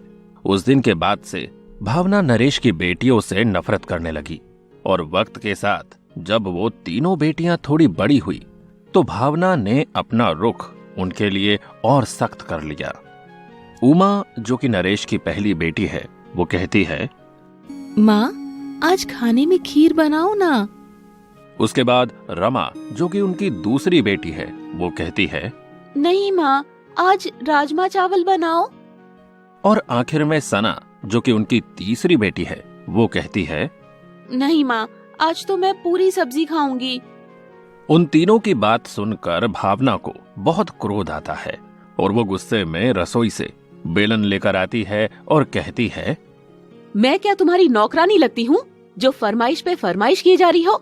आज मैंने अपने लिए खाना बनाया है। तुम लोगों के लिए जो रात का बासी खाना बचा है वो रखा हुआ है, उसे प्याज के साथ खाओ और निकल जाओ यहाँ से। तभी बड़ी बेटी कहती है, माँ, हम बासी रोटी क्यों खाएं? हमारे पिताजी जब हमारे लिए अच्छा खाना बनाने को आपसे कहते हैं, फिर आप हमें बासी रोटी क्यों खाने को दे रही हैं? देख उमा, पहली बात ये कि मैं तेरी माँ नहीं और ना तुम दोनों की, और अगर तुम लोगों को खाना खाना है तो खुद बनाओ, समझी? और ये जो बर्तन पड़े हैं उन्हें भी धो देना। माँ, हम क्यों बर्तन धोएं? हमारे पिताजी ने आज तक हमें एक पानी का गिलास नहीं उठाने दिया और आप हमसे बर्तन धोने को कह रही हैं। भावना का गुस्सा अब और बढ़ जाता है। मुझसे जुबान लड़ाती है? एक तो पैदा होते ही अपनी माँ को खा गई, अब क्या मुझे खाएगी? ठहर, तुझे अभी बताती हूँ। भावना गुस्से में उन तीनों को रस्सी से बांध देती है और भरी दोपहरी में धूप में बैठा देती है, जिससे उन तीनों को बहुत जलन होती है और वो तीनों रोने लगती है और रोते रोते माफी मांगते हुए कहती है, हमें माफ कर दो माँ, हम आज से आपसे कुछ नहीं मांगेंगे, हमें छोड़ दो। एक शर्त पे छोड़ूंगी, अगर तुमने इस बारे में या मेरी कोई भी बात अपने पिताजी से कही तो तुम तीनों को नहर में फेंक दूंगी। नहीं माँ, हम पिताजी से कुछ नहीं कहेंगे। भावना उन तीनों को छोड़ देती है और उन तीनों छोटी बच्चियों से घर के सारे काम करवाती है। कोई झाड़ू लगाती है तो कोई भावना के पैर दबाती है। भावना रोज उनसे इसी तरह से काम कराने लगी थी। एक दिन नरेश जब शहर से वापस आया तो उसने भावना से कहा, भावना, मैं आजकल देख रहा हूँ कि बच्चे कुछ सुस्त और डरे डरे से रहते हैं। तुम उनका ख्याल तो रख पा रही हो ना? कैसी बात करते हो जी, मैं तो बासी रोटी खाकर इन्हें घी लगी रोटी खिलाती हूँ। खुद सारा घर का काम अकेले करती हूँ, पर अपनी इन फूल सी बच्चियों से एक झाड़ू की सीख भी नहीं उठवाती। ये सारी बातें उमा सुनती है, लेकिन भावना के डर के कारण कुछ कह नहीं पाती। नरेश अपनी तीनों बेटियों से पूछता है, अरे बच्चों, तुम लोग ठीक तो हो ना? माँ अच्छे से तुम्हारा ख्याल तो रख रही है ना? हाँ पापा, हम ठीक हैं। लेकिन पापा, आप कब तक काम करेंगे? आप यहीं क्यों नहीं रुक जाते हमारे पास? अरे नहीं बेटा, मैं अगर काम नहीं करूंगा ना तो घर कैसे चलेगा, और पैसे कहाँ से आएंगे? और जब पैसे ही नहीं आएंगे तो मेरे बच्चों को अच्छा खाना कहाँ से मिलेगा? और फिर माँ है ना यहाँ तुम्हारा ख्याल रखने के लिए। उमा, रमा और सना तीनों रोकर अपने पापा के गले लग जाते हैं। भावना उन्हें अपनी बड़ी बड़ी आंखें दिखाती है और इशारा करती है कि कुछ बताया तो नहर में डाल दूंगी। वो तीनों अपने आंसू पोंछकर पापा से बातें करती है और खेलती है। अगली सुबह जब नरेश शहर जाने के लिए तैयार हुआ तो अपनी तीनों बेटियों को कुछ रुपए देकर बोला, बेटा ये लो पैसे, जो मर्जी आए खाना, जो मर्जी आए लाना, ये मैं तुम्हें खर्च करने के लिए दे रहा हूँ, ठीक है? ठीक है पापा, लेकिन जल्दी आना। हाँ बेटा, मैं जल्दी आऊंगा, चिंता ना करो। ये कहकर नरेश शहर के लिए निकल जाता है। भावना उन तीनों बेटियों से पैसे छीन लेती है और कहती है, इधर लाओ ये पैसे और जाकर पानी भर कर लाओ कुएं से। सुबह से एक बूंद पानी नहीं है घर में और भरत मिलाप करने में लगे हैं बाप बेटी। माँ, आप हमसे इतना नफरत क्यों करती हो? पापा आप पर कितना विश्वास करते हैं। उन्हें हमारी आंखों में ये भी नहीं दिखा कि हम कितने दुखी हैं। उन्होंने आपकी बात पर भरोसा कर लिया, जबकि आप तो हमसे कितना बुरा बर्ताव करती हैं। तू जितनी छोटी है उतना कुछ ज्यादा बोलती है। आज तुझे सबक सिखाना ही पड़ेगा। तुम तीनों कान खोलकर सुन लो, आज तुम तीनों को कुएं से पानी लाना है। ठीक है माँ, मैं ले आती हूँ पानी। इन दोनों को आप खाना दे दीजिए। कल भी इन दोनों ने बासी रोटी नहीं खाई थी। उसी बात की तो सजा देना है तुम्हें। तुम लोगों ने जो कल का अन्न फेंका है उसकी कीमत बतानी है तुम्हें। लेकिन माँ, वो खाना तो आपका बचा हुआ था। अरे मेरा बचा था तो खा नहीं सकती थी? ज्यादा पेट भर गया ना तुम लोगों का। चलो आज बताती हूँ। भावना उन तीनों को कुएं के पास ले जाती है और उनके पेट से एक रस्सी बांध देती है और कुएं में बाल्टी डाल देती है और कहती है, ये पेट ज्यादा भर गया ना तेरा, अब इसी पेट से बाल्टी खींचो, तब मालूम पड़ेगा तुम लोगों को।